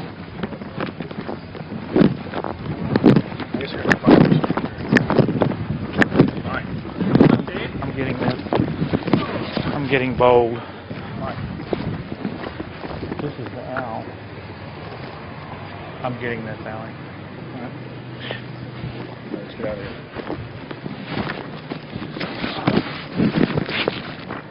I like that. Here you can see the bottom of the stone owl with the altar and the eternal flame, a Aladdin lamp style urn that continually burns year-round, we're told. And here's a side shot from about 30 yards away of Moloch, the Canaanite deity to which children were sacrificed to in Babylon. And yet another slowed down close shot. Again, the eternal flame burning, the altar, the bottom extremities of the 40-plus foot stone deity, and there is a shot of its head as well. Again, we've slowed down this video because we only actually had about 5 seconds of it on our hidden cameras, so you can have a chance to get a closer look at it. You will see it during the ceremony. Speaking of the ceremony, we were on the left-hand side of the lake, about 150 yards downstream beneath those large redwood trees. Much of the ritual you're going to witness took place on the right-hand side of the lake and at the northern tip beneath Moloch. Keep in mind the scale of the idol compared to those giant redwood trees. It's at least 45 feet tall. Now, the daytime vantage you're witnessing is basically the vantage that we shot the ceremony from at night. This is America, and it's been going on for 120-plus years in Northern California. This is not some new fad. We're talking about something deadly serious, with its roots in ancient history. We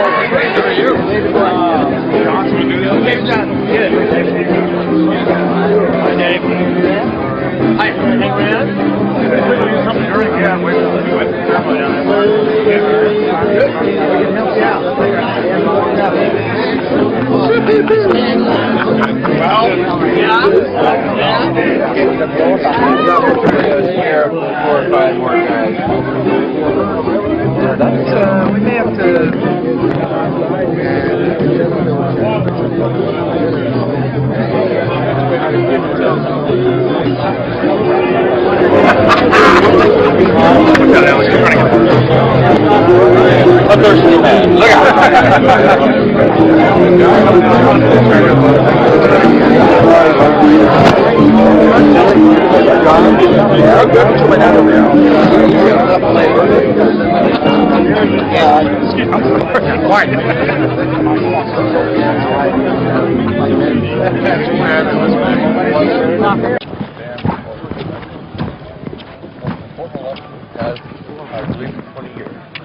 Reagan was a turning point for us.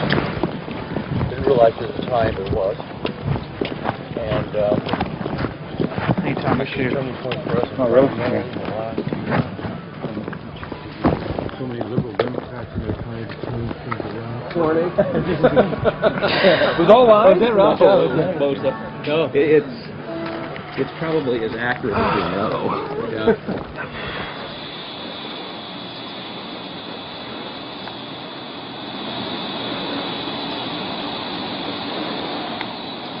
We had already been questioned 3 separate times by the Bohemian Club's security, Secret Service, and Sonoma County Sheriff's Department. To evade discovery, we decided to try for one of the more remote areas of the camp, according to our map, the most southerly side, and a lookout point, an observation deck over the Russian River. While Mike Hansen was watching for the sheriff's deputies that were down the path and over the bridge in a guard shack, I began to shoot the video you just witnessed. After we turned the camera off, one of the Sonoma County Sheriff's deputies showed up and began asking us why we were filming. We calmly told him we were just sightseeing as members of the Bohemian Club. The point that has to be made here, though, is they do have hidden cameras, because there's no way that they would have been able to witness us videotaping from where the guard shack was located. And then upon walking back by the guard shack, we actually witnessed banks of television screens and wires leading up into the redwoods and disappearing. Also visible from the observation deck is the famous sunning area for the establishment lackeys and their pomps. Here you can see some of the fine carpeting out on the floaty. The long history of men enjoying themselves has even been written about in the gossip column of the San Francisco Chronicle, writing that a man on his own often gets invited back to the camp by gay bohemians. Even 100-year-old annals have admitted the homosexual activities. After escaping the sheriff's department, Mike and I traveled high into the hills to wait until dark and the beginning of the cremation of care ceremony.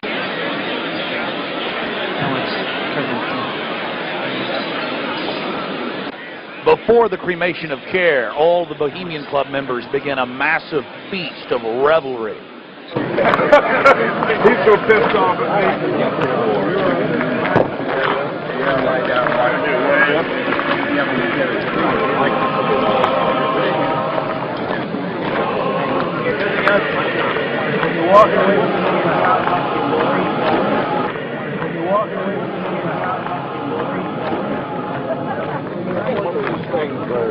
After the feast, cult members travel from the main dining area under the trees out to the eastern side of the lake, where they congregate and prepare themselves to properly thank their deity. Again, the 3,000-plus-year-old Moloch.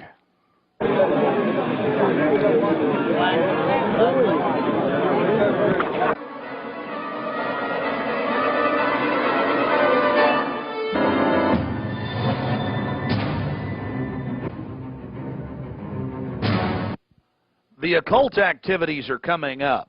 And then after the actual ritual, we're going to give you some more of the history surrounding it. But first off, I wanted to draw your attention to the program that was given out to the spectators or the viewers. I guess an occultist would call them novices, who actually watched as the priest and their supporters engaged in this ancient rite. Now, you're looking at a little demon called PJ that was on the front of the actual program. It's kind of in a Hieronymus Bosch style. He's got a little broom and a dustpan, and he's sweeping something up.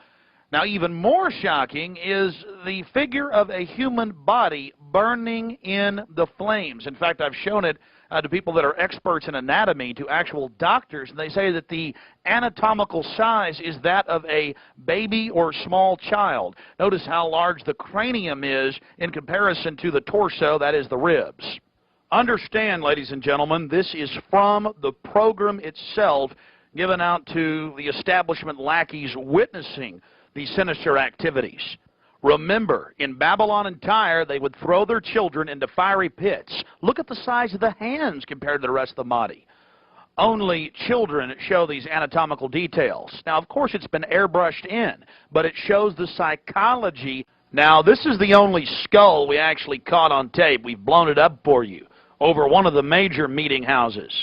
Of course, it's not a real skull.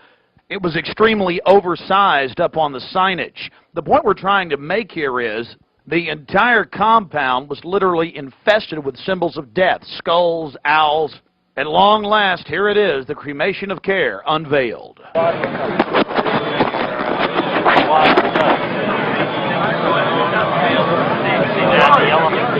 yeah.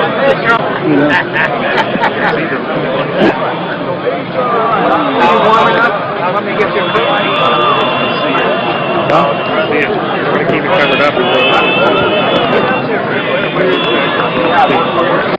As we sat there in the darkness, not knowing what we were about to see in the gathering crowd, suddenly, across the small lake, we saw a carriage with men in black and brown cloaks, robes, in front and in back, bearing a bound body. Remember, it was a hidden camera and at somewhat of an angle.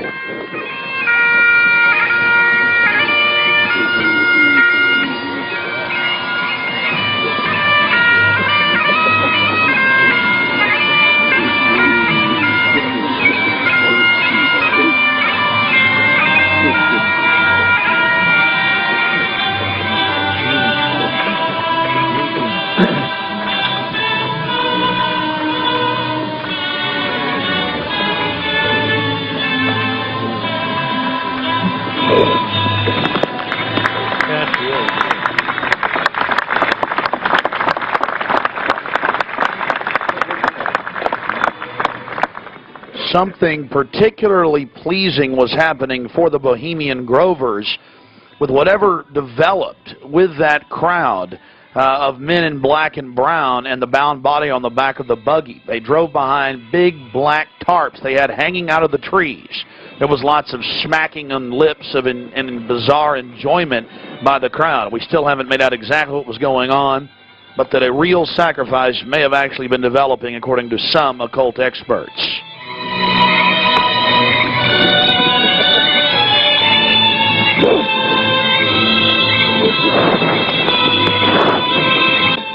All the time in the darkness across the small lake, the men in black were doing something behind the dark curtains hanging from the redwood trees. Then after about 10 more minutes of music, suddenly all around the owl activity began. Here is the main central part of the ritual. The owl is in his leafy temple. Let all within the grove be reverent before him. Lift up your heads, O ye trees, and be ye lifted up, ye everlasting spires. For behold, here is Bohemia's shrine, and holy are the pillars of this house. Weaving spiders, come not near.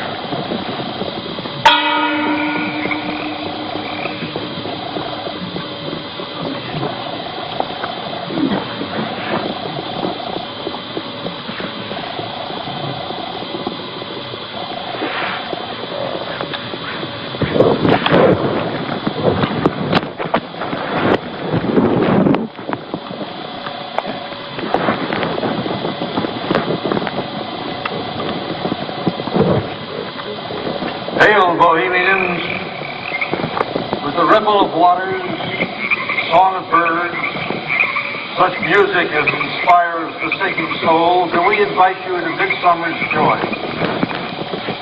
Sky above is blue, sown with stars.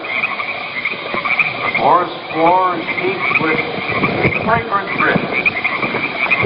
Evening's cool kiss is yours. The campfires glow. The birth of roses fingered dawn. Shake off your sorrows with the city's dust and cast to the winds the cares of life. Let memory bring back the well-loved names of gallant friends who knew and loved this grove. Dear boon companions of the long ago. Aye, let them join us in this ritual.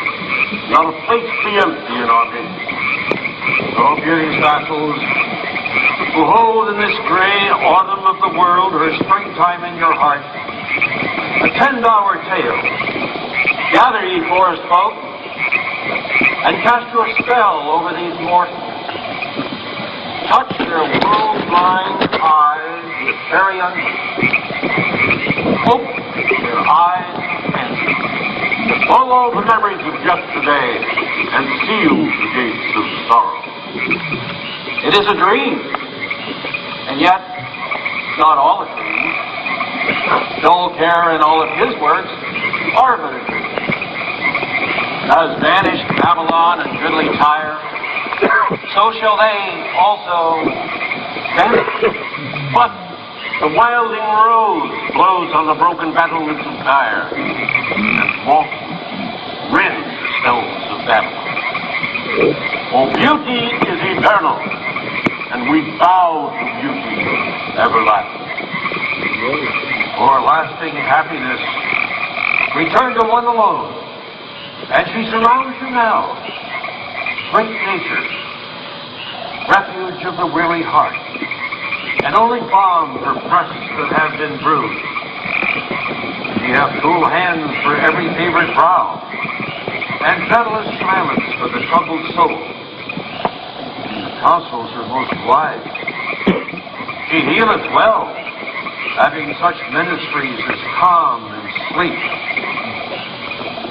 She is ever faithful. Other friends may fail, but seek ye her in any quiet place. Smiling, she will rise and give to you her kiss. So must ye come as children. Little children that believe nor ever doubt her beauty and her faith, nor deem her tenderness can change or die.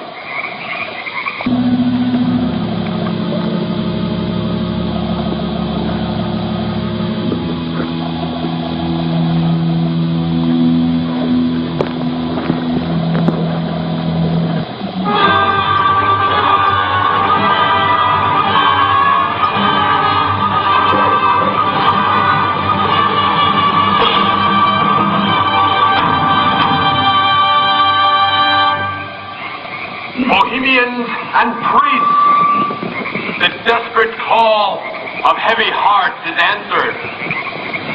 By the power of your fellowship, dull care is slain.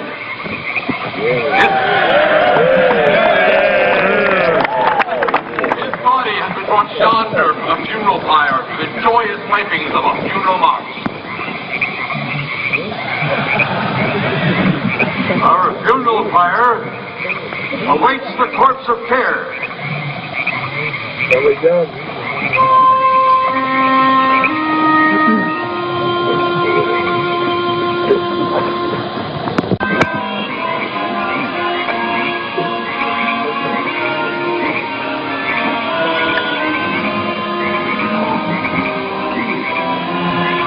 Here you have the boatman, his face painted up like a skull, bringing the bound body across the water. Again, we'll have enhanced video of this later. And let's see if you can pick up all of the different occultic meanings in the speeches you're about to hear.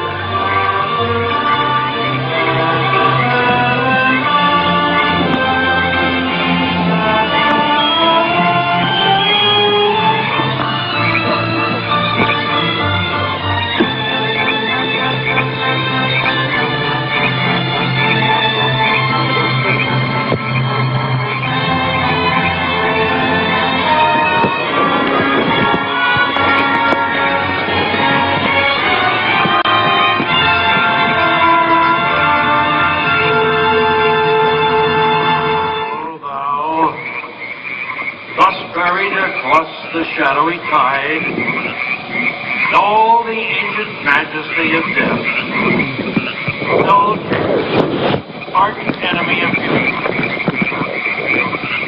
Not for thee the tribute or the restful train. Fire shall have its will of thee, and all the winds make merry with thy dust. Bring fire!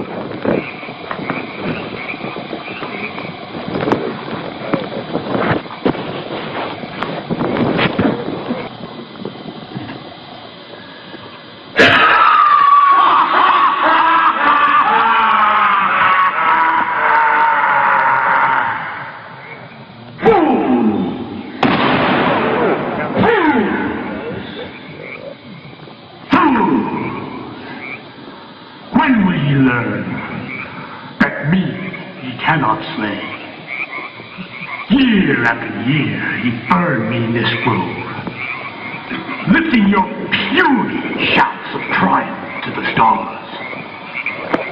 But when again he turned your faces to the marketplace, do ye not find me waiting as of old? Fools! Fools! Fools to dream ye conquer care! Thou mocking spirit, it is not all a dream.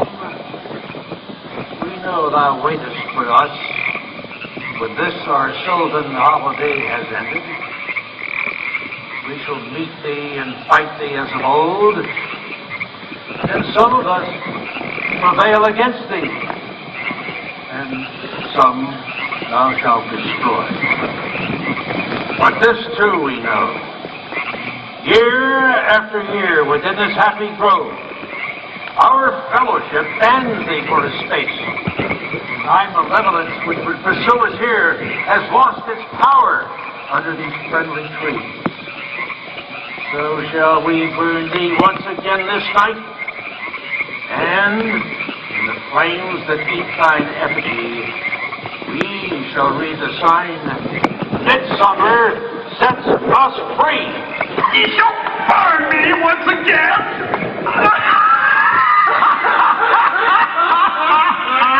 Now but leave flame, which hither ye have brought from regions where I reign. Ye fools and priests, I spit upon your fire.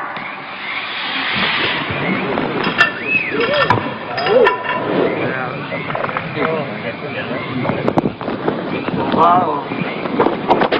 Prince of all mortal wisdom, Owl of Bohemia, we beseech thee, grant us thy counsel.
Begone, dull care.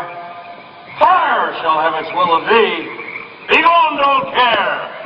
And all the winds make merry with thy dust. Hail, fellowship's eternal flame.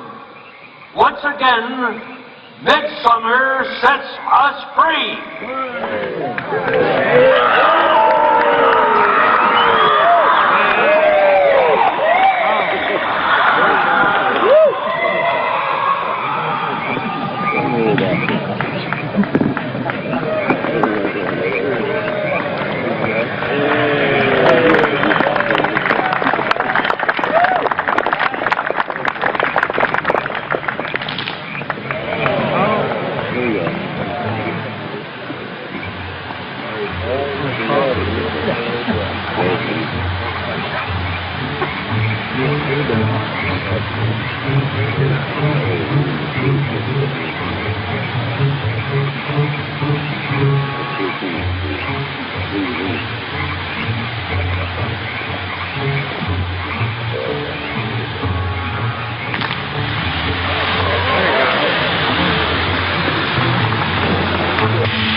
Now we're going to get to some enhanced video, and we'll go play-by-play through some of the more occultic statements. like we shall read the sign in your burned effigy, the bound body. That's exactly what the Druids actually did. They would roast cats, goats, oxen, horses, and watch the pain of how they died, and from this extract some type of mystical energy force or power, and also be able to tell the future. Owl of Bohemia, we beseech thee, grant us thy counsel. Upon further research of the ritual you just witnessed, it becomes clear. It is a mixture of the Babylonian Canaanite cult of Moloch fused with ancient Druidic rites, where you have the female side of Satan, which they first call out to in the she, and then towards the horn god with the he, mixed with Masonic rites from Scotland.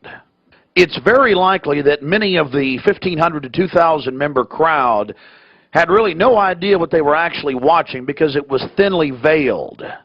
Here we have some more enhanced video as the boatman, again with his face painted up like a skull, pulls his boat across the small lake towards the high priest with the red of his cloak visible, with his hand outstretched as if he is pulling the damned soul towards him as they throw off their cares, their conscience for what they have to do in the world.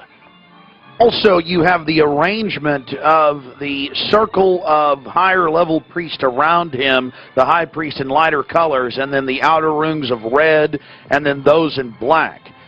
This is consistent with the darker workings of the occult, not just with the Western countries, but also worldwide. Now, when you see that black edge coming to the field, that's because we zoomed in on the video, and many times the picture was almost out of the screen, so that's the edge of the field or the view of the camera.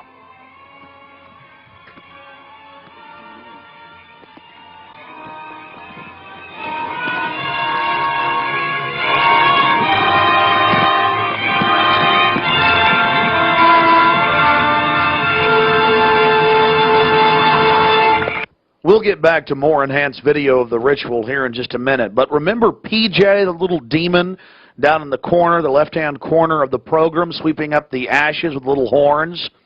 And how can you forget this? The image of a human body burning on the altar. Again, this is what they were handing out to those that were witnessing these macabre activities. But again, from Babylon on into ancient England, the word bonfire, meaning human sacrifices being thrown into fiery pits, turned into today's bonfire. After the sacrifice, members of the cult would sweep up the ashes of the victim and use them in future rituals. One of the things that is extremely obvious by looking at the program handed out to Bohemian Club members is the person creating the program had a deep understanding of the occult.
Which would pursue us here has lost its power under these friendly trees. So shall we burn thee once again this night, and in the flames that eat thine effigy, we shall read the sign, Midsummer sets us free. You shall burn me once again.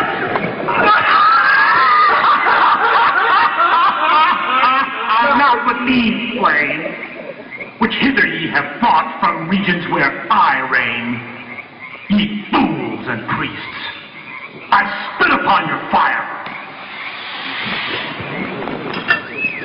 Thou, Prince of all mortal wisdom, thou of Bohemia, we beseech thee, grant us thy counsel. O great owl of Bohemia, we thank thee for thy adjuration.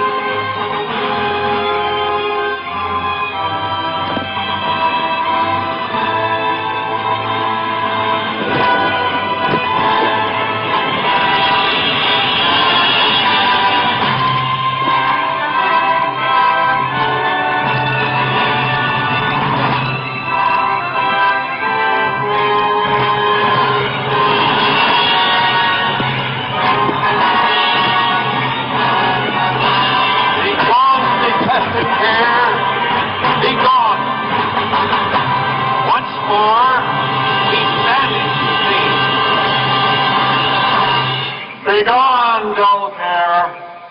Fire shall have its will of thee. Begone, dull care. And all the winds make merry with thy ducks. Hail, fellowship's eternal flame. Once again, midsummer sets us free.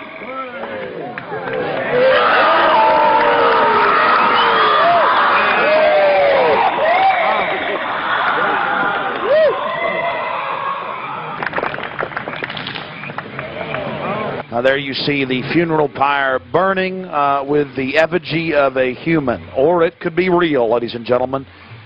There's been a lot of strange going-ons in that area of Northern California. But this is what the establishment is into right here in America. The cremation of care. And this was July 15th, 2000.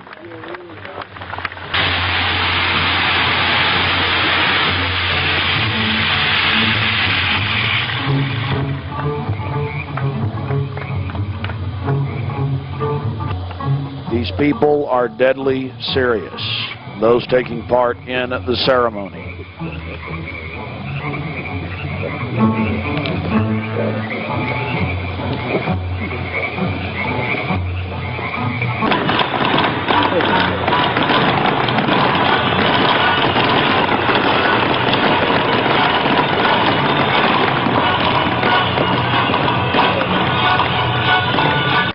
Another point, the pyrotechnics you're seeing going off were being released from beneath little wrought iron crosses about 1.5 feet tall. Also, notice the screams of pain coming from the sacrifice.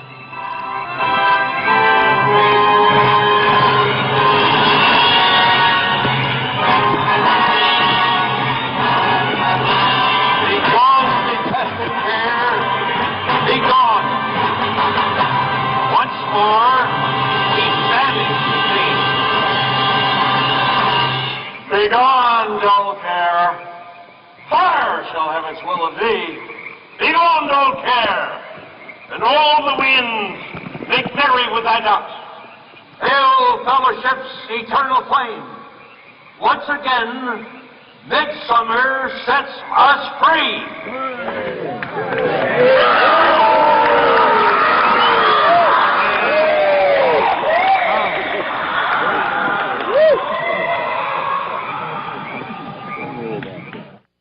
One of the facets of the ritual that goes deeply into the occult, again, we've already mentioned the Druids at their bonfires or bonfires throwing bodies into fiery pits after ritually cutting their hearts out or slitting their throats. They talk about reading the sign in the burning effigy, reading the sign.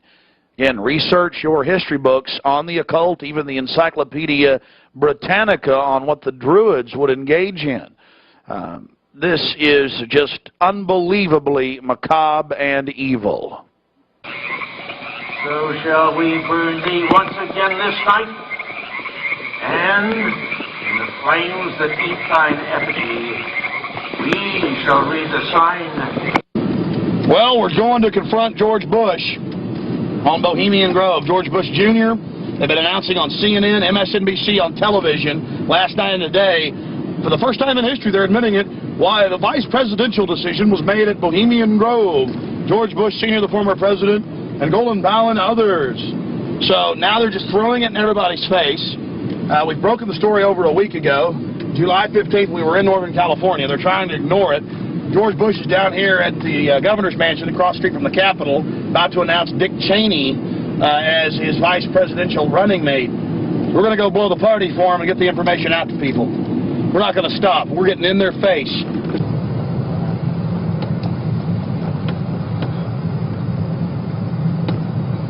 I want to make it clear that I'm neither Republican nor Democrat. But the facts speak for itself. George Bush Sr., Jr., even their grandfather Prescott Bush were all members of the Bohemian Club. So we dropped by to, well, let them know that we're fully aware of their activities. This is massive. This is how George Bush dresses up. Right here. We got him on tape. This is how they dress up. Right here. In red and black robes. A little more pointy, though, like the Klan. We've got him on tape. This is how George Bush dresses. Right here when he's in the Bohemian Grove. This is how he dresses. We've already put it on television. Absolutely disgusting. George Bush isn't a conservative. He's not for family values. He is nothing but a Luciferian twit. A Luciferian twit, Bush. You may think you can feed on the human population. We say no to you. We're on the march. The empire's on the run. Long live the Constitution and death to the New World Order. We stand firm. We stand strong for America against your evil, Bush. And we're going to get this story out, and we're going to continue to push it because the truth will not be hidden. That you are part of a 3,000-plus-year-old devil cult for the Almoic from Babylon as well as Tyre. We have the high priest admitting all this. We have it on videotape. It is documented. It is documented. A Luciferian devil worshiper. Already people all over Austin are talking about it. We're not afraid of you. We're not afraid of your minions. In fact, we're waking your minions up every day with the hardcore evidence. We know your father met 11 times with Bill Clinton in 91. The whole thing was stage managed. We understand you've been helping to sell this country out, Bush. And we're going to expose you and your Luciferian rights. We have the videotape. This is a massive story. One of the stories of the century. One of the stories of the century.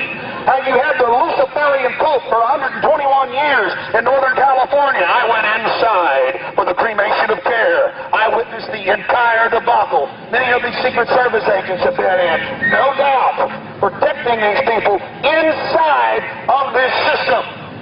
There had to be, in my belief, an occultist, a deep occultist, who designed each of the elements of this ceremony. It wasn't just a bunch of guys sit together at a bar and said, hey, let's have a good time, the cremation of care, and why don't we do this or that. I believe it was purposely designed, each element in its turn, for what they did. No doubt about it. Ladies and gentlemen, you've been watching Dark Secrets inside Bohemian Grove. The facts we've shown in this film are absolutely documented. I would only hope that the people of the world realize the organized evil we're dealing with at almost every level. Republican, Democrat, you name it. They're all working on the same team. Ladies and gentlemen, it's called world government, the New World Order, dehumanization. It's not a joke. It's deadly serious. Unfortunately, they've been breeding societies to think everything's a joke. I'm here to tell you truth is stranger than fiction.